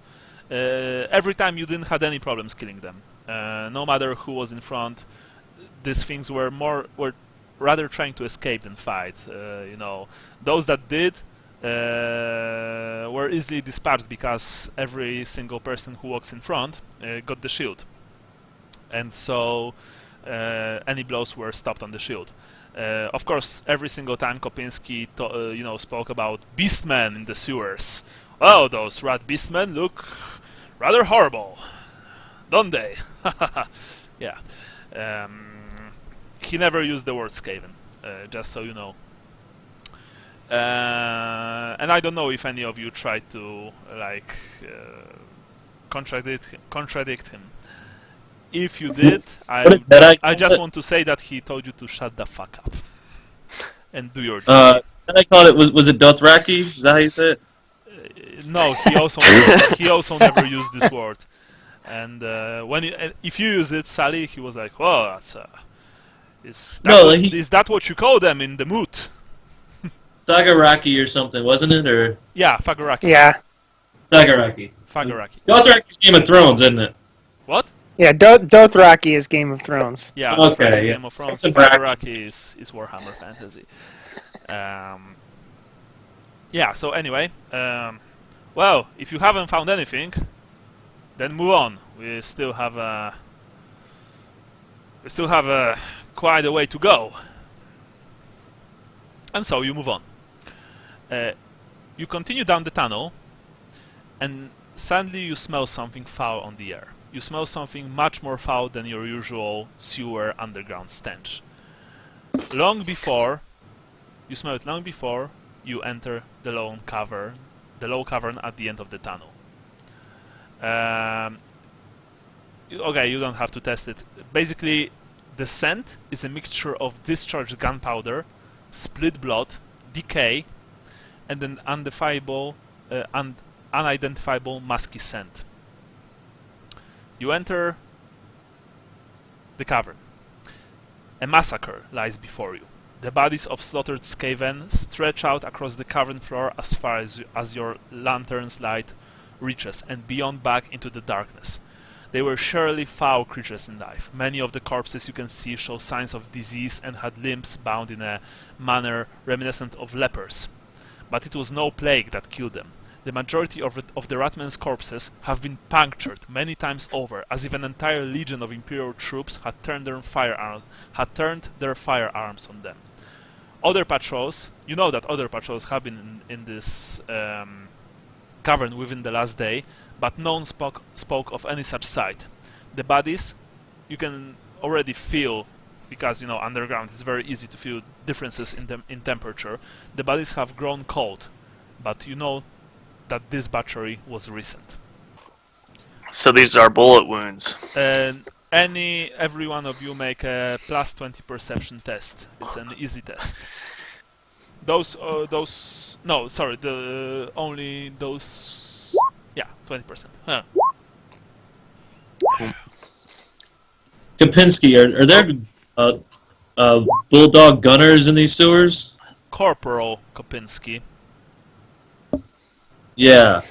But you know that he says that with a little, you know, it's like, it's not like he's actually pissed that you didn't use his title. It's like he's a soldier, so you know it's important for him. I want to look around and sorry, I'm keep saying an eye out. I'm seeing who passed it. All right. I missed it by 1. By Tao, this is horrible.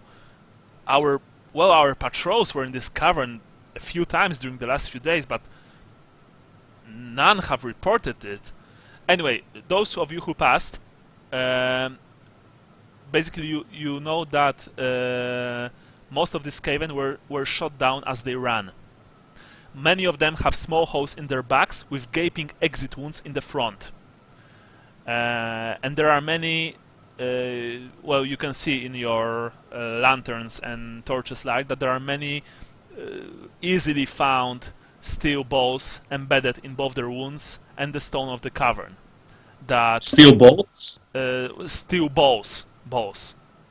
Musket balls. Okay. Yeah, well, I mean handgun balls. Yeah. Embedded in both of their wounds and the stone of the cavern that are clearly a firearm shot. It's apparent that Jubal Falk is hot on my trail. What was that? asked Kopinski. What? Oh, nothing. I've heard that you've talked about Engineer Falk from Known. Yeah. Famous Looks person. like- I always wanted to meet him. Very nice guy. Now. He's a military he's a military person. He's not just a guy. You talk with respect about such people. What? Is Reichsmarschall Colt Herbock also a nice guy to you? Maybe your drinking buddy. Oh yeah. Really? I ignore him. No, you see that, he's trying to be like nonchalant, but Kopinski is clearly very shaken at the sight. Because like I've said, there are lots of the bodies. In a few seconds I'm going to upload you the scene of the massacre. Anyway, of course he orders you to search the bodies. So everyone please make a search test.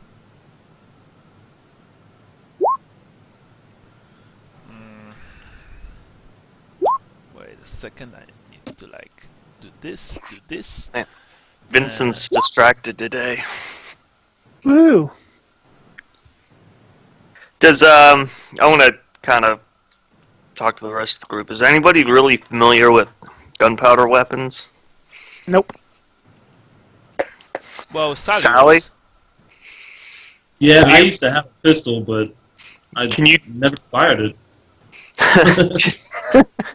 I pointed it a lot. I mean, even in Lucchini I had one, but I never had to use it. You just put it in somebody's face and they give you whatever you want. So So Leopold is the expert then in our group on firearms.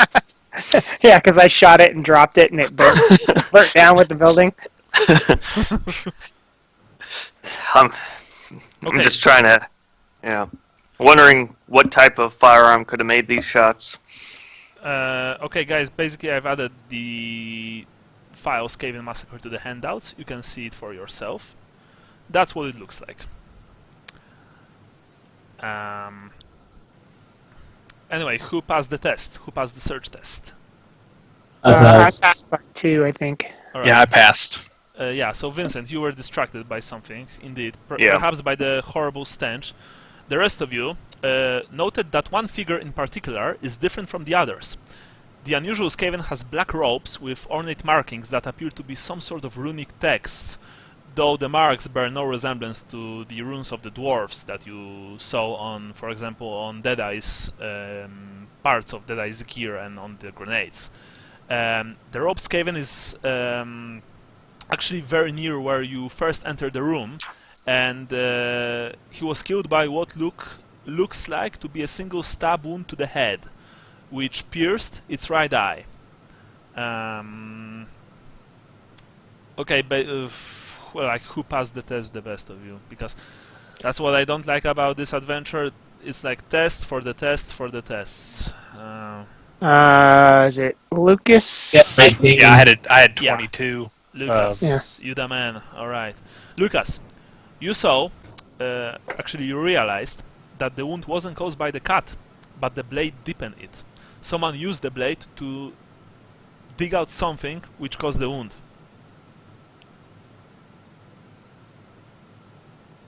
Okay. Yeah.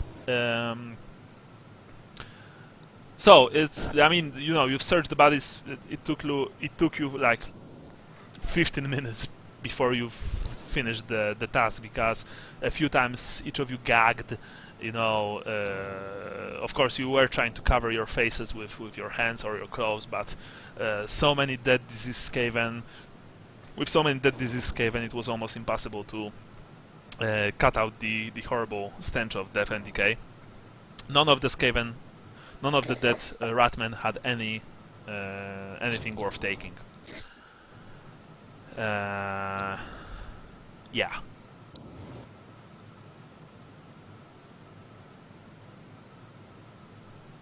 So, man, have you found anything? Nothing. Nope. Well, I don't know. I'm going to make some inquiries. Perhaps a few of our patrols were here before us, and Is Dave there any did this. is there any way to identify if like there was a banner in that picture that there could have been more than like two different groups of Skaven? Or is it just remnants of one group, or something like that?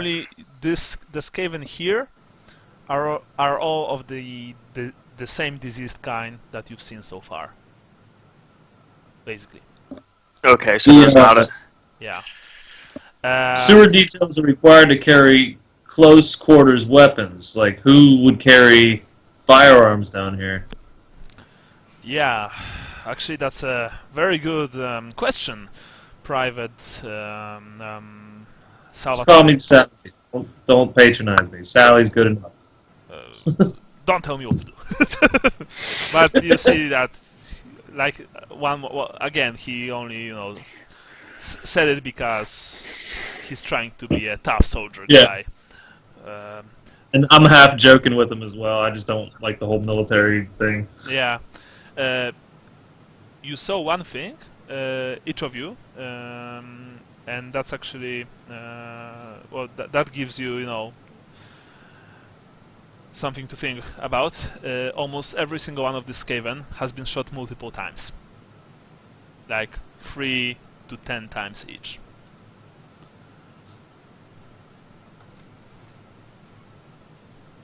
Only really the Skaven with the head wound and the one that you've killed in the tunnel. They were really the only ones which got hit once. Hey, just out of curiosity, would we be able to tell if these looked like the same kind of missile weapon wounds that Deadeye caused those people, or No. Or something else? Because Deadeye killed every single one of those thugs with a single bolt. And Okay. he was firing very fast because that crossbow was practically full auto weapon, but it was still only a single bolt for each of them. And besides, these are not bolt wounds, and you can see that very clearly. Okay, so okay, cool. Yeah. All right, man. We don't need to linger here anymore. I think we should get back. Call it quits for the day. I'm actually giving you an early leave, says Kopinski, who looks rather pale in your in the light of your lanterns and torches. Why don't you come back to the Three Apples, have a drink with us? It's on me. Thank you. I really need to check on my wife. She's always worried when I'm going out on patrols, especially during these hard times. Yes. Oh, and please, actually that's an order, don't tell anyone about this. We were never here, alright? As much as anyone is concerned. Now, Salvatore, lead the way out, please. Move it. Off you go. I kind of look at him funny when he does that. Yeah, it was like this really weak clapping. Now, each of you, please roll a plus 10% toughness test. Do I also get the plus for disease resistance? Of course. Okay, I'm starting to get worried. I have passed every single test so far. I'm going to get screwed if something bad happens. I got a -3. Oh, oops. I need to update my toughness here real quick. What is it now? 32. So, who passed the test? Jason, Andrew, Brian, you didn't pass the test. You want to spend maybe A luck point? Whoa! Oh. Yeah. I'm gonna spend a luck point. Yeah. Ryan passed the test. I feel like that's not the kind of test you want to find out what failing is. Okay, that's more like it. Great, yeah. Well, you were worried for some time after you've emerged from the tunnels that you might have caught something. Alas, you didn't. Well, good on you. Look, Good well for spent. Yeah, actually, that's what luck really is in Warhammer. You know, disease is the worst thing in this game. Seriously. Anyway, that was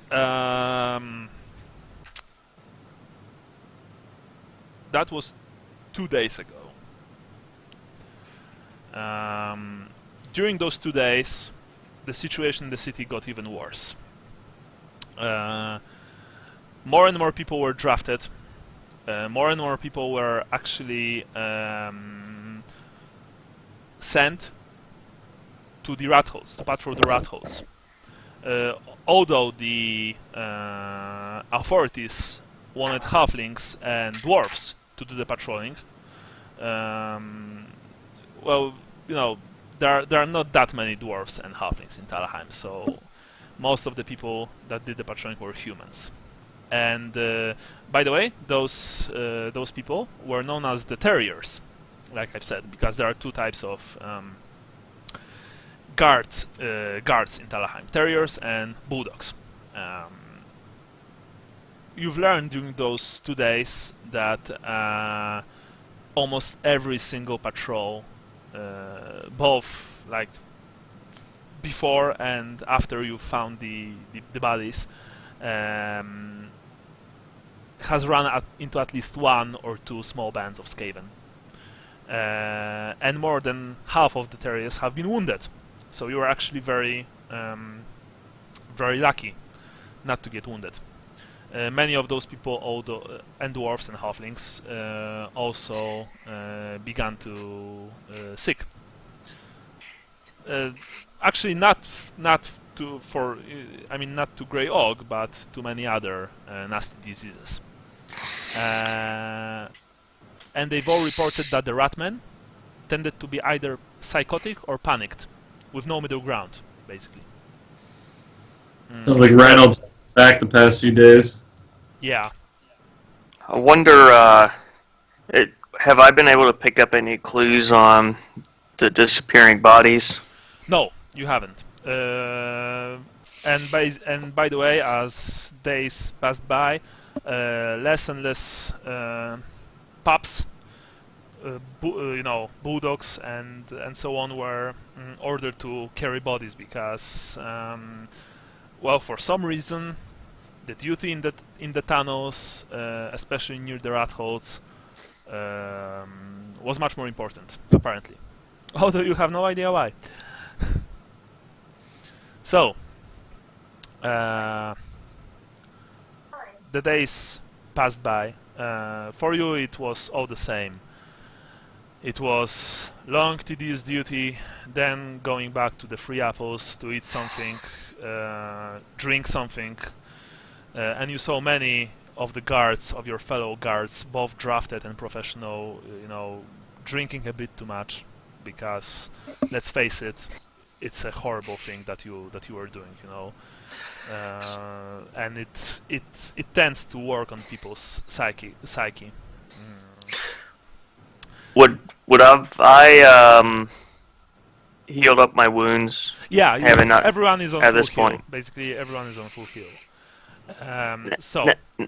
Now, Sally, do you also have healing potions as well? Yeah, we each got 2. I saved your 2 and gave those to you. Okay. I just wanted to make sure you didn't give me your only 2. Oh, no. And, alright. So, not even lifting the cap duty has helped the citizens of Talabheim to forget their troubles. The city rots and festers with uncertainty. What little news there is from Talaghat is bleak. Rumors hold that the plague runs rampant and raging flagellants have torched large portions of the port. Sounded like you said raging flatulence. Yeah. Well, with those that may skaven, be who true. knows?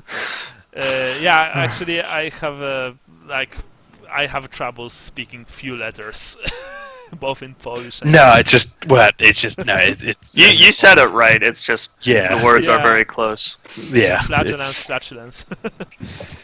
Anyway, despite the Parliament's best efforts, the Great Oak has taken hold in the poorer neighborhoods and is slowly working its way throughout the city. While there is still food to be had, talk of rationing has begun. During those few days, the Knights of the Stag had to put down a mob that attempted to force the nobles of Parliament to open the city again. Whilst the Countess publicly claims she knows none of her subjects would ever hurt her, the remains of the standing army of Talabheim are now encamped about the Grand Manor, which is basically the main palace of Talabheim. The conscripted militia is hard-pressed. That means you. For difficult days, long nights, and troublesome omens make for bitter morale, even in willing troops. One of the staunch dwarf sergeants of the Talbaston Tunnel Brigade went insane, slaying his own squad before leaping off the top of the crater wall to his death on the Wizard's Way below. Witnesses claim that the terrier ranted of a chittering in his mind before he leapt. Morse priests are quietly insinuating to the authorities that some of the bodies of the dead are being stolen, though no investigation has managed to prove their charge or find even a hint of whom the culprits, if any, might be. And the rats of Talabheim no longer fear people. Now,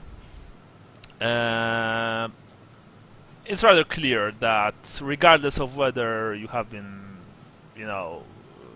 working for the city militia out of some need, out of duty or, just out of necessity, actually this week or so of volunteering, quote unquote, actually blunted your enthusiasm for the outer forest.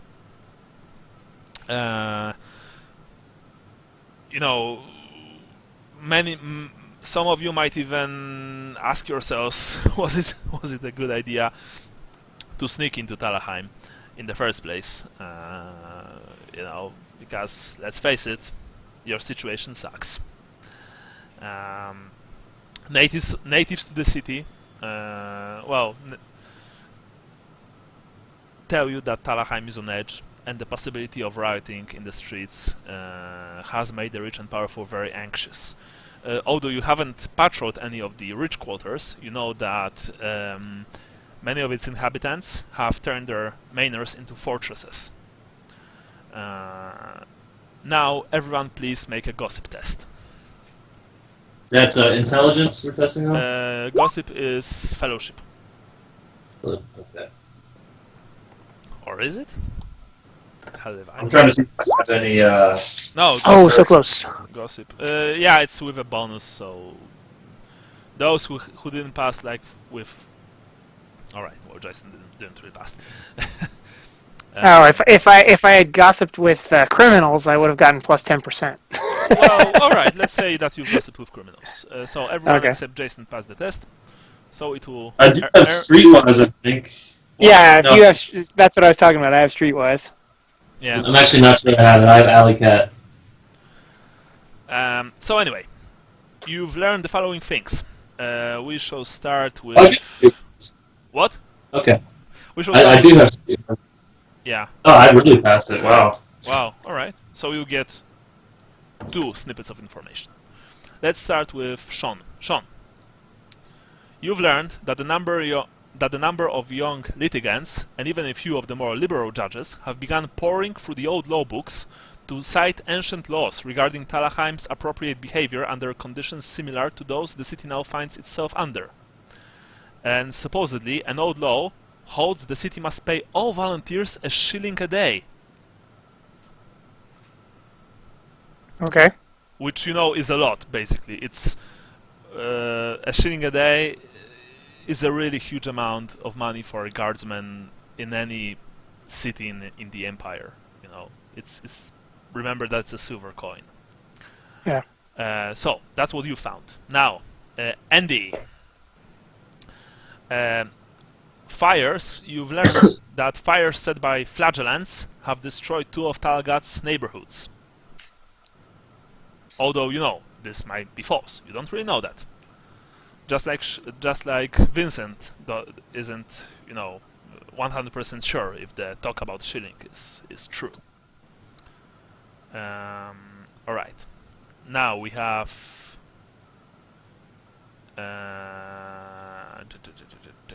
Jason didn't pass, so Brian gets to. Brian. Yeah. The great orator judge Rainer Hindemith has announced all nobles who own property in Talabheim are required by law to assist in protecting their possessions by bearing arms or risk forfeiting their holdings to those who do defend them. Several noble families have collectively spent well over 10,000 gold crowns on barrister fees in order to disprove Hindemith's declaration, but so far it looks like the family's patriarchs are preparing to dust off their swords. You know, 10,000 gold crowns, it's like, whew. Yeah. And you've also found out that the standing army of Talabheim is camped about the Grand Manor because the Duchess fears an assassination attempt. Well, So we suspect that we don't have any actual information to go off of. about what? Didn't Deadeye say something that he thinks there's going to be an assassination attempt on the Countess, but he didn't give any details? Well, he told you about, you know, generally this Skaven that this Skaven might possibly try and kill the leadership of Talabheim. That includes the Countess. Yeah. So these are the things that you've learned during those few hard days. However, there was a single bright spot because a day ago a message arrived in the Free Apples stating, the matter that you lot have set me upon has turned out quite well. Come at your earliest conveniences. It's not signed anybody, I'm assuming? UD. Okay, there we go. Yeah. You've made your way to the Rusty Remedies, and you've been greeted by a positively glowing Daubler, who swiftly ushers you inside and presses a few cups of potent moonshine, Talabheim's specialty, into your hands. It was actually, it was actually still, even though it was after your duty, it was still quite early for that strong, kind of strong alcohol. But you know what the hell, you know that you can see that he's visibly very excited. I've done it, lads. Wouldn't have been possible without your help. The damn thing isn't just a disease; it's a poison as well. And you know he says that like it's, well, now it's rather obvious. He gives each of you a small bottle filled with a syrupy fluid smelling of mint. This should hold you lot fast against the Og. I wish I could make more, but this batch took me days already. I've turned my findings over to the Shallians. Hopefully they'll be able to speed up the process. Now, drink it. Right now. As Gennaro had his? He already got. He will get better in a few days. Okay. I'll drink it. Bottoms up. Each of you drinks it? Yep, I guess. Alright. Well, I let the other ones drink it first, though, and make sure they don't immediately drop dead. no, actually they didn't. Neither did you. The thing, well, it really tastes like a thick, minty, sweet syrup. Daubler is jubilant about the city's prospects and the possibility of now helping, quote, those poor sods at the port. And of course, as you leave his house with Gennaro, who actually clearly looks a lot better than he did, he asks you that you remain in touch with him. Yeah. So that was the single bright spot during those few days. Hey, Gennaro's back. I'm feeling better, guys. Yeah. All right. Actually, You don't still. Right there.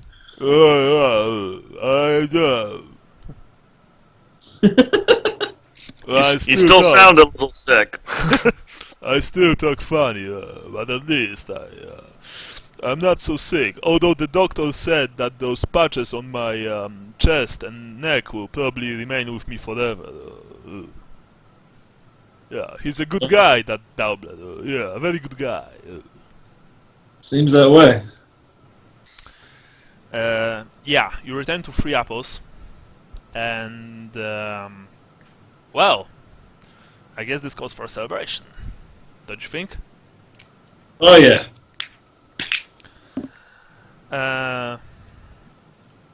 Wanda, of course, offers you a meal, just like she does every single day.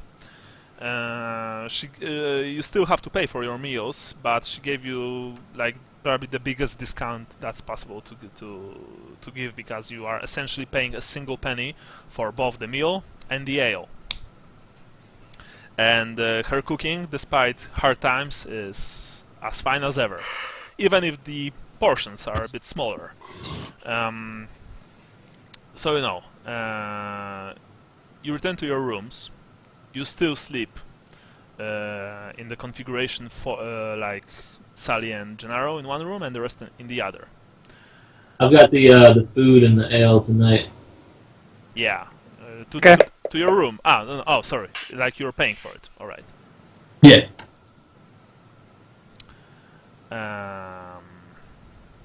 All right. After that, I don't know. Maybe if you want to, I mean, we'll still have like 20 minutes of game, and then we'll call it quits for today. So, yeah. If you want to speak about something during your meal, please do. I guess I would be asking. He uses gunpowder weapons. I know dwarfs do. I know Deadeye said that the Skaven do. Then we do. I'm just trying to figure out who could be slaying the other Skaven. Would they be shooting each other? I was thinking that, but So I was wondering what could possibly have been dug out of that other one's skull. 'Cause I don't know. Yeah, did they dig his eye out? Did he have something? Some kind of piercing that they needed to dig out of his face? I don't know. Well, it seems like what we're doing isn't really accomplishing all that much. Maybe we need to make our way to the Countess and tell her. Well, I don't know what we need to tell her though. We have a plan. I think she already seems to know that our life's in jeopardy. Yeah. We don't have any information to add to that other than we agree. Yeah. any idea where these bodies might be going? Yeah, that's a problem. Hopefully they're not vampires. I kind of think we should, when our shift ends, we should follow Kopinski, because he didn't want us to report that massacre to anybody. Yeah. Talk to somebody about it. Also, he's going to see his wife in air quotes. Yeah. So that actually, now that you mention it, that did strike me as odd that we weren't supposed to tell anybody about this massacre. At first, I assumed it had to do with the fact that we don't recognize that Skaven actually exist. But yeah, now that Sally's stoking our paranoia, that's a good point. Yeah. Yeah, we need to. I don't think he's necessarily up to anything like nefarious, but I do think he's keeping quite a bit from us. Yeah. And with that, deadly tired, you've returned to your rooms for the night.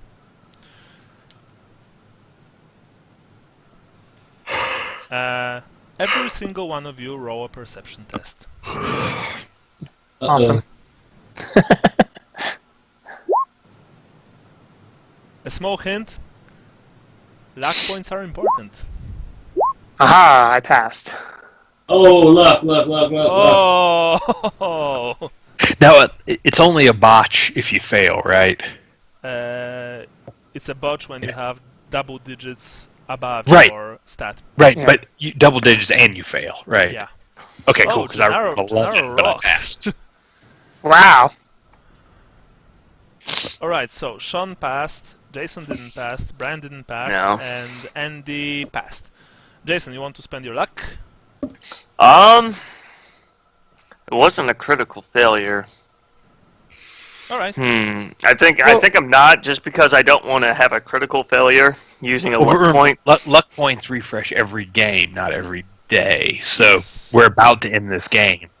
Yeah, I just don't want to use a luck point and get a critical failure, No, okay. Alright. because that's Can I happened to use me luck way again, too or many is this the times. first time? What? Can I use luck again, or No. can you only use it You, once? you Okay. can only use it once. Lucas, you were Yep. the only one who passed, I believe. And No, I Gennaro. passed. Oh, so you both of you passed. Alright. So, Lucas and Leopold. And Gennaro. And Gennaro, but obviously, well, I'm not talking to myself, so, you know. Lucas and Leopold. You awaken from a troubled dream. Night sweat still clinging to your skin and coating the bedding about you. Your memories of the dream fade quickly, but a soft rustling sound lingers until you realize it is coming from the street outside. You rise stiffly and move to the window, expecting to see a few prowling cats or maybe some tired bulldogs. But that isn't what you see. What you see is a flood of Skaven, hundreds strong, pouring down the streets and over the roofs of the buildings about you. You have less than 20 seconds before the Skaven are upon you. Make the most of them. And I would like to point you to the handout, which I've just uploaded, and it's in the handout section, the very top. Clan Pestilence Assault. Oh, shit. Of course, only Lucas and Leopold saw it. By the way, guys, remember one thing: you are in your night shirts, every single one of you, sleeping. Because obviously you'd never sleep in your armor. That would be Me and Gennaro in the same room. Does he notice? yeah. Basically, now it's rather important time. Leopold, immediately describe me your action. No time to think. I grab my crossbow and yell, "Alarm! Alarm!" All right, Lucas, describe me your Yeah. action now. Just screaming noise and diving for wherever I left my weapons. Which probably weapons? because he's Weapons. hatchet first. Oh, actually, let me rephrase that. Because of his paranoia, he probably would have had a knife in his bed. His hatchet probably would have been with his clothes. I'm guessing whichever is closer, but Knife and hatchet I'm it guessing is. the All knife. right, knife and Okay. hatchet it is. Gennaro, Sally, you are waken up by a roar of Gennaro. Sword breaker, sling, No, and wait. Not so fast. Basically, alright. Yeah, sorry, you can actually do this. Same with you, Jason. You can grab before it's on. You can grab one, maximum 2 items. Sword shield. Alright, you are being roused by the combined scream of Lucas and Leopold. Without even thinking, you've dove for your sword and shield.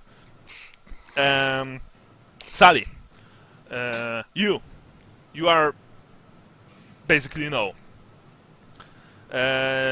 Same with you. You are being woken up by a roar from Gennaro. What are you going to do? What are you grabbing? sword and sword breaker. Sword and Swordbreaker. All right, great.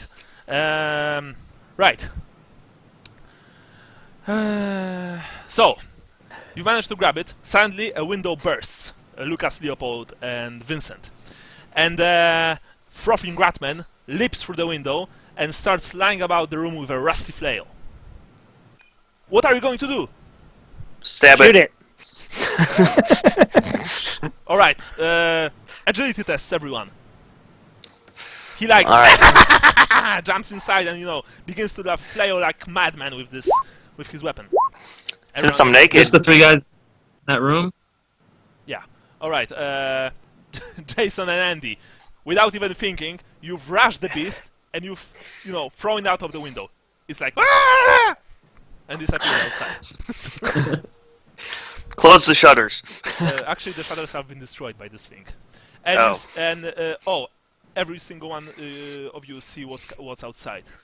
A flood of ratmen, living myth, is like just running through the streets, over the roofs of Talabheim. Yeah, one word comes to your mind: invasion. And you can see on the streets. First of all, you can hear screams, terrified, horrible screams of thousands of people confronted with their worst nightmares. The Talabheim awakes in terror. You know that you have only scant seconds before this flood reaches the Three Apples. Now, I want to hear what you are going to do. Stand and fight, or run?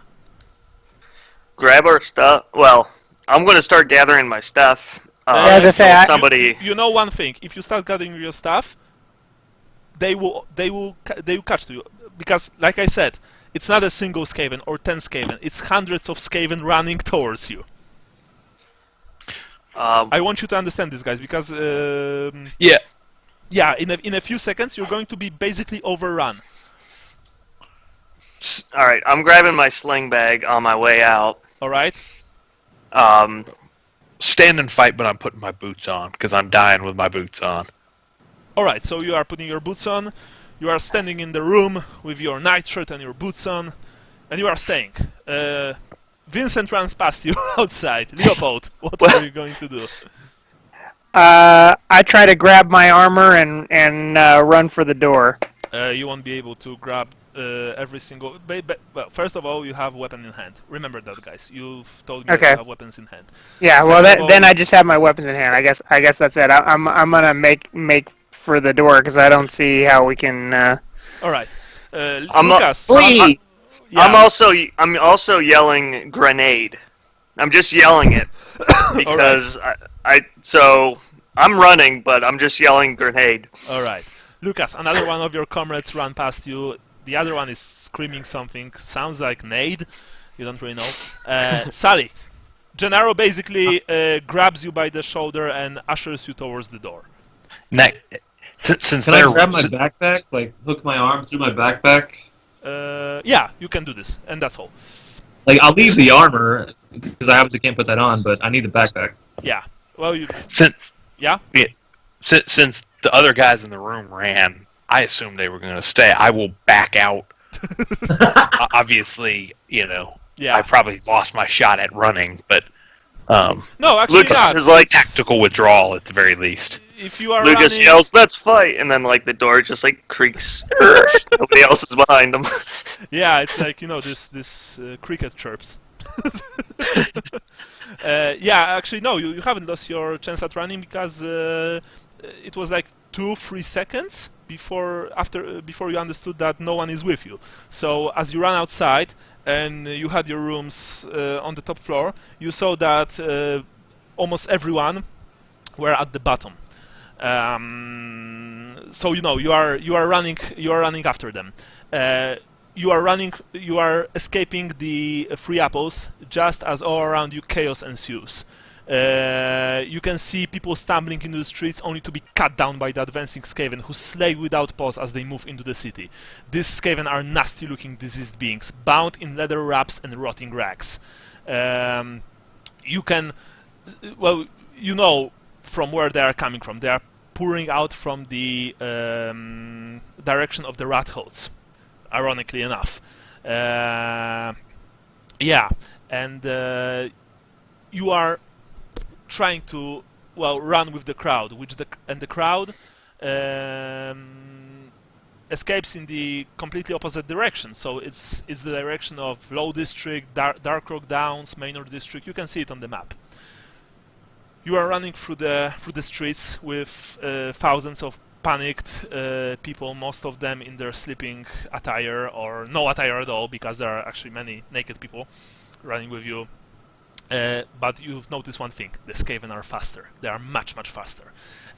Behind you can hear the horrible screams of slaughtered people who are torn to shreds by claws, stabbed by knives, or killed by the strange sensor weapons which produce this green,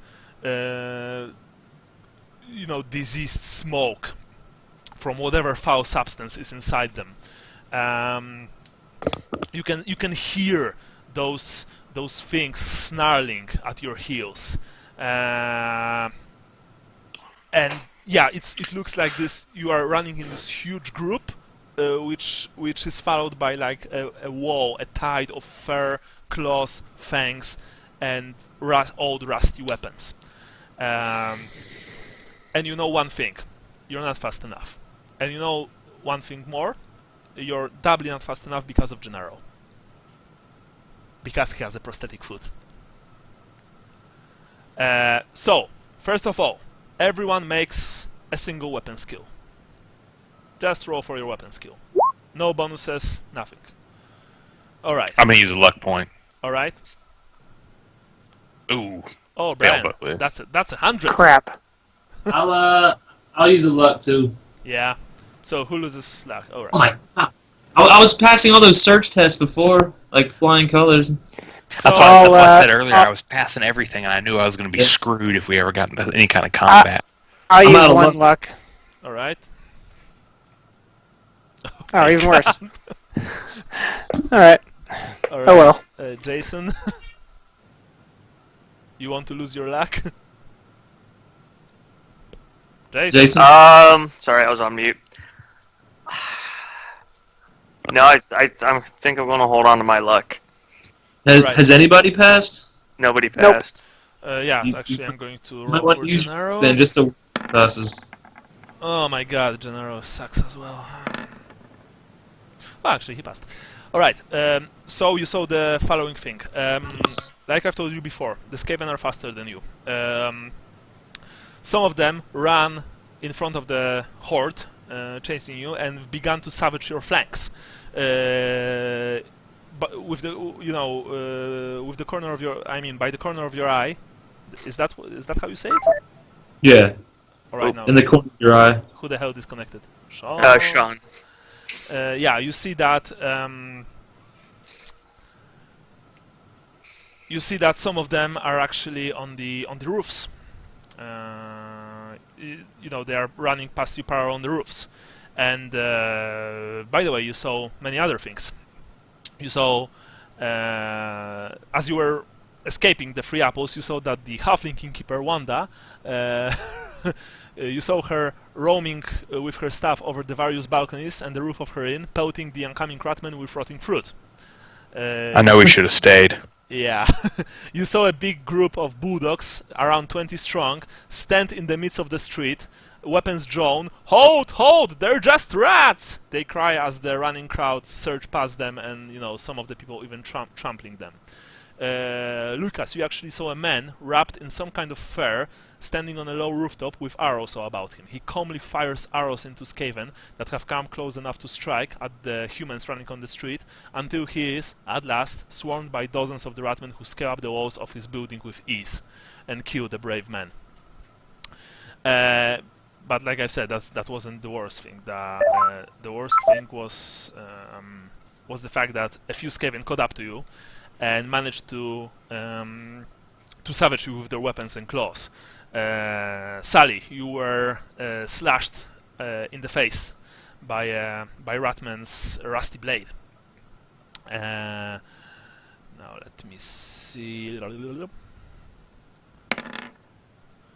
For 8 points of damage. 8 points. Okay. Yeah. I have a 3 toughness. That's 5 wounds. Yeah. Lucas, how many toughness do you have?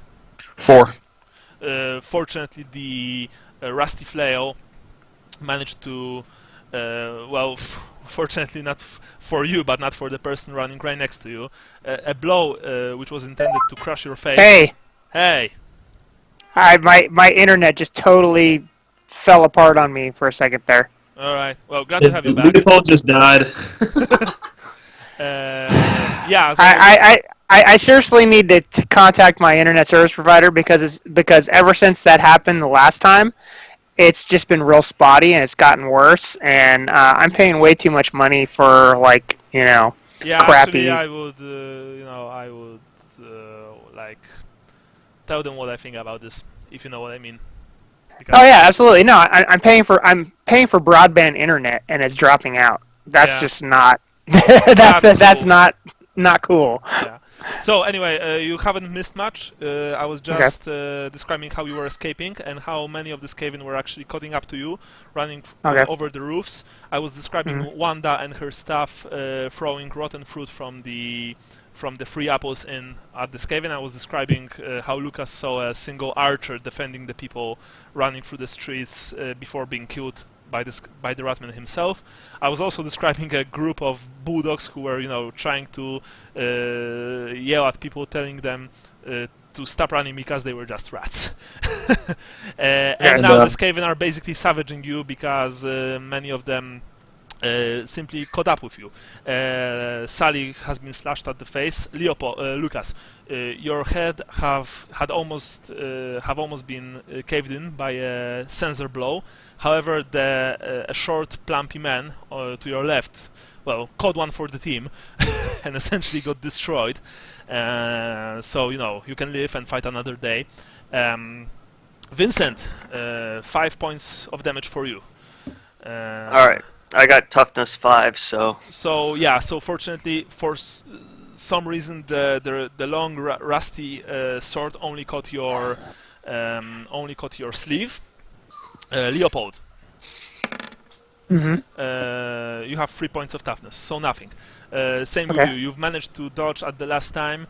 The Skaven jumped. It wanted to jump on you and bury you to the ground. Instead, it jumped on an elderly woman that was running,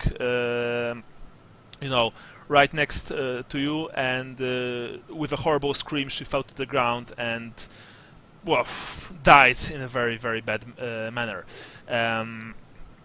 Gennaro actually, he also managed to grab his club and his dagger, and Sally, you saw that another diseased-looking Skaven wanted to bear him to the ground. He simply smashed the thing to the ground with his club and stabbed it in the neck with his knife, and then simply continued to run. But the Skaven are catching up with you, and people that were running behind you, there are less and less of them. Soon you will be the ones with your backs turned to the tide. Yeah, so that's how it works. Skaven skirmishers leap down from the roofs. They are running over the cobblestones of the merchant district. They are all around you. It's like hell. Somebody get a grenade. Basically, I think none of you took your grenades with you. Nope. Yeah. In my sling bag, yeah. All right. Yeah. All right. You've noticed one more thing as you are running for your lives. You will soon be left behind. Those of you who want to stay with Gennaro. That's the first thing. The second thing, as the poor neighborhoods awaken and their panicking citizens run out into the street, flight rapidly becomes even more difficult. There are more and more people, and the narrow streets of your district swiftly become near impassable. Although some of them open on the wider streets, you might want to run through those. But even those are soon packed with people. Alright, so now, please, everyone make a plus 10% agility test. Eventually I'm going to pass one of these tests. I just know it. All right. Wow, Brian is good. All right, sorry, I got to get back to my character sheet. Not today. Black point, Jason. Man. Yeah, I'm gonna use a luck point. Yeah. Nope. All right. Yeah. Well, to your amazement, it wasn't Gennaro who fell to the ground. It was Vincent who fell to the ground. You simply tripped. Roll another normal agility test this time. Basic. No bonuses. No. You fell to the ground and you felt about half a dozen people trampling you. So you received 4 damage. Like no toughness bonus, no armor bonus, just 4 damage because people run over you. Many people. It was rather painful experience. And the worst thing is that you are left behind. The rest of you guys are running forward. Don't realize he's back there? No, you don't realize because you are chased by thousands of bloodthirsty Skavens, so you don't have situational awareness that you normally would have. Sorry, Vincent. Yeah, I mean, you can stay and you can try to help him if you want. Yeah. Now, Hey, it's about time Yeah. if we can go ahead and wrap this up. yeah. So it looks like this. You are running through the streets. Vincent lays behind you, trying to get up as people are running over him or past him, and behind him, only a few meters behind him, there's a wall of living diseased fur. The rest of you, you are also slowing down because of Gennaro, so you are also lagging behind. But in front of you, you can see the first barricades in the merchant district, which would normally be a relief to see them. However, you can also begin to hear cries of pain and anguish from in front of you, along with whistling of arrows and sounds of gunpowder weapons discharging. It doesn't look good. And that's it for today. So everyone for today's game gets 60 points.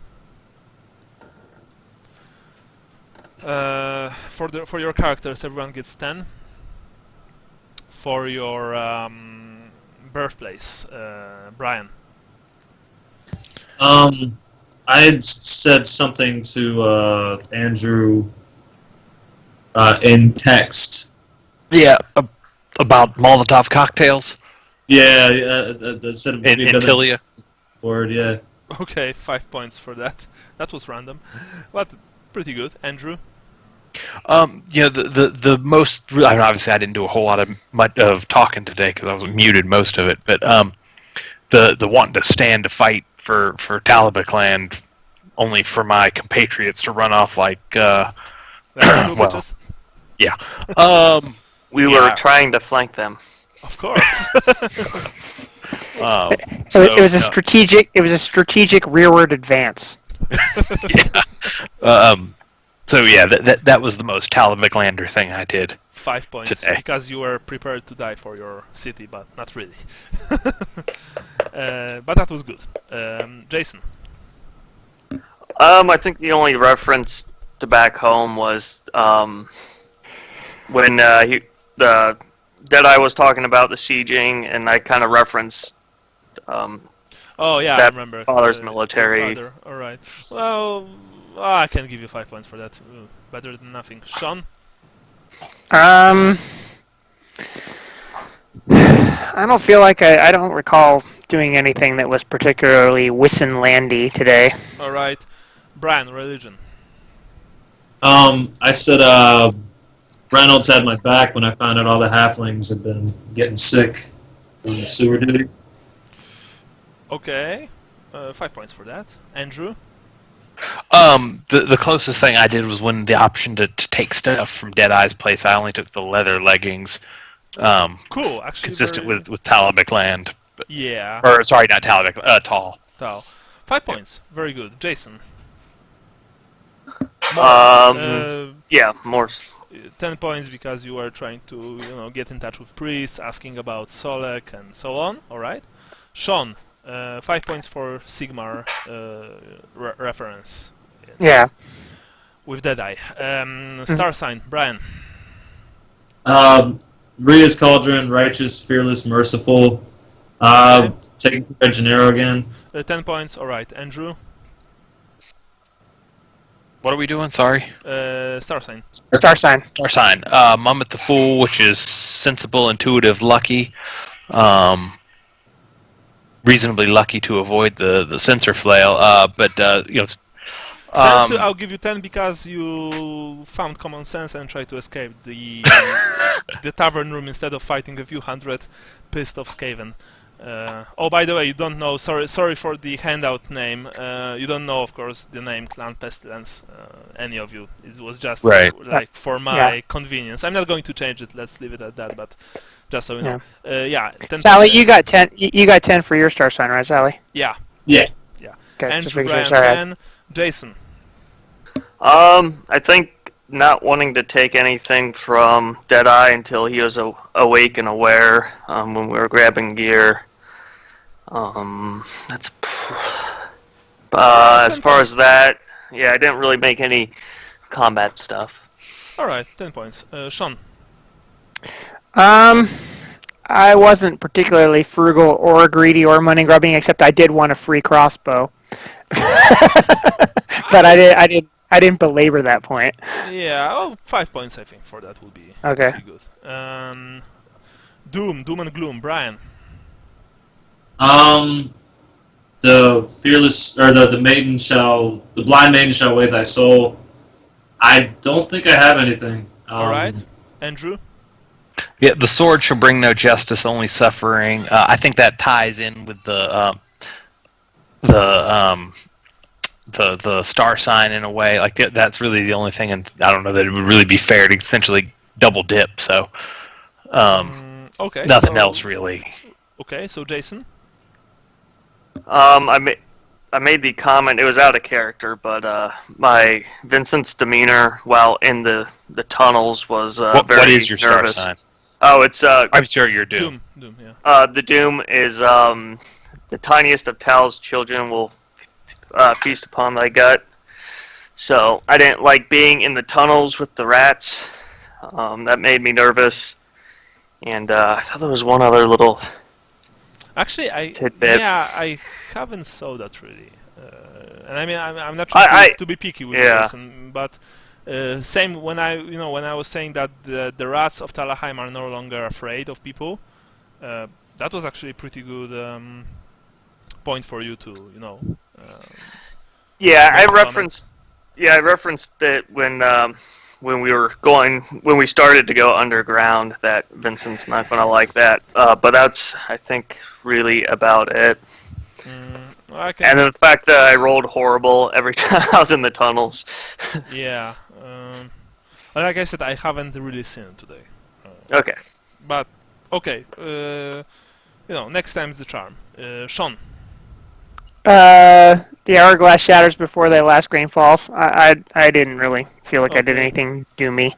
Brian, 5 points for Halfling. Everyone gets 10 points because you did good with Doubler, and actually in this adventure it's rather hard to give him the notes. And Sean did have the good idea to drop off Gennaro. Yeah, I was just going to say that. Yeah, so 5 points for Sean as well. Oh, okay. So we each get 10 and I get 15. Is that the deal? Exactly that. Okay. All right. That's it? 10 for pushing forward. 10 for Doubler for basically for helping Doubler with the cure. Even though, as you can probably imagine, it's not that important right now. So is Leopold going to draw an hourglass on that grenade? Well, if we can ever get back to the 3 apples and get our stuff, maybe. That would be. And Vincent have grenades right now. I think pretty much the next turn, one of us needs to get those out. Yeah, to throw it behind you, basically. And okay, so that's it for today, guys. From what I understood now, we are going to have a longer resting period from our games because some of you are leaving and stuff. Andy, this is mainly for you, because from what I understood, you are having a vacation with your family, right? No, I already had the vacation. I Nice. do, however, hold on, let me pull up my calendar. Because our next game should be on 9th of September, but So the weekend of the 1st of on the 1st of September, I'm having some minor surgery. it's Friday. But that Okay. should affect that. I should be fine to play on the 3rd. All right. What about the rest of you fine people? The think, third, let me check. I think I'm fine. Although I guess the 27th is 2 weeks. I'm fine that weekend too. So 27th of August, right? yeah, that's 2 weeks from now, right? Is it? Yeah. It is. It is. I should be good then. So what? 27 it is? Yeah, 27th. Yeah, 27. I mean, if everyone is okay, then we should play on 27th. Yeah, I think that should work. If anything Alright. comes up, I'll let you know. Okay, Yeah. so I'm scheduling our next game for 27th. Think about your advances because now it's on, boys. Okay. That will be very important.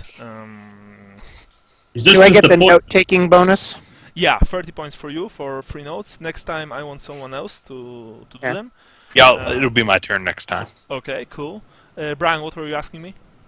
No, I was making a joke. I have a resistance to poisons. One of the things I can get next time. So That's, yeah, good time that's to get always that a maybe. good thing. Resistance to poisons, resistance to plague. Remember that resistance to poison is not the same as resistance to plague. That's 2 different things. Okay. Yeah. Yeah, so that's it. Okay. We've actually started today the 4th chapter out of 7. Sorry, Whoa. thought I was muted again. Oh, okay. Sorry, man. That's creepy. Like, you are doing the most creepy thing ever. It's like some pervert. He's standing, behind me. It's not going to hurt too much. Maybe that's why the kids don't Try. listen to me. Yeah, but that's actually pretty good. I mean, my players always joke that I'm doing a very fine creaking door impression. But you could do a very fine, pervy man impression. It's Thank you. no worries. Anyway, I think. I'll see you all on 27th. As always, if you want to speak with me, ask me a few things. Just catch me on Facebook or on Twitter. Or on Skype, or maybe I don't know. Visit Poland, Okay. and we could speak in person. Sounds good. Yeah. So, I'll see you soon. Thank you for the All right. game. Oh, Okay. happy holiday, whatever holiday it is coming up. Yeah, we So have you have a birthday holiday? in 2 days. Yeah. All right. See you later, guys. All right, see ya. All right, take care. Good game. See ya. As Take care, usual. guys. Hey.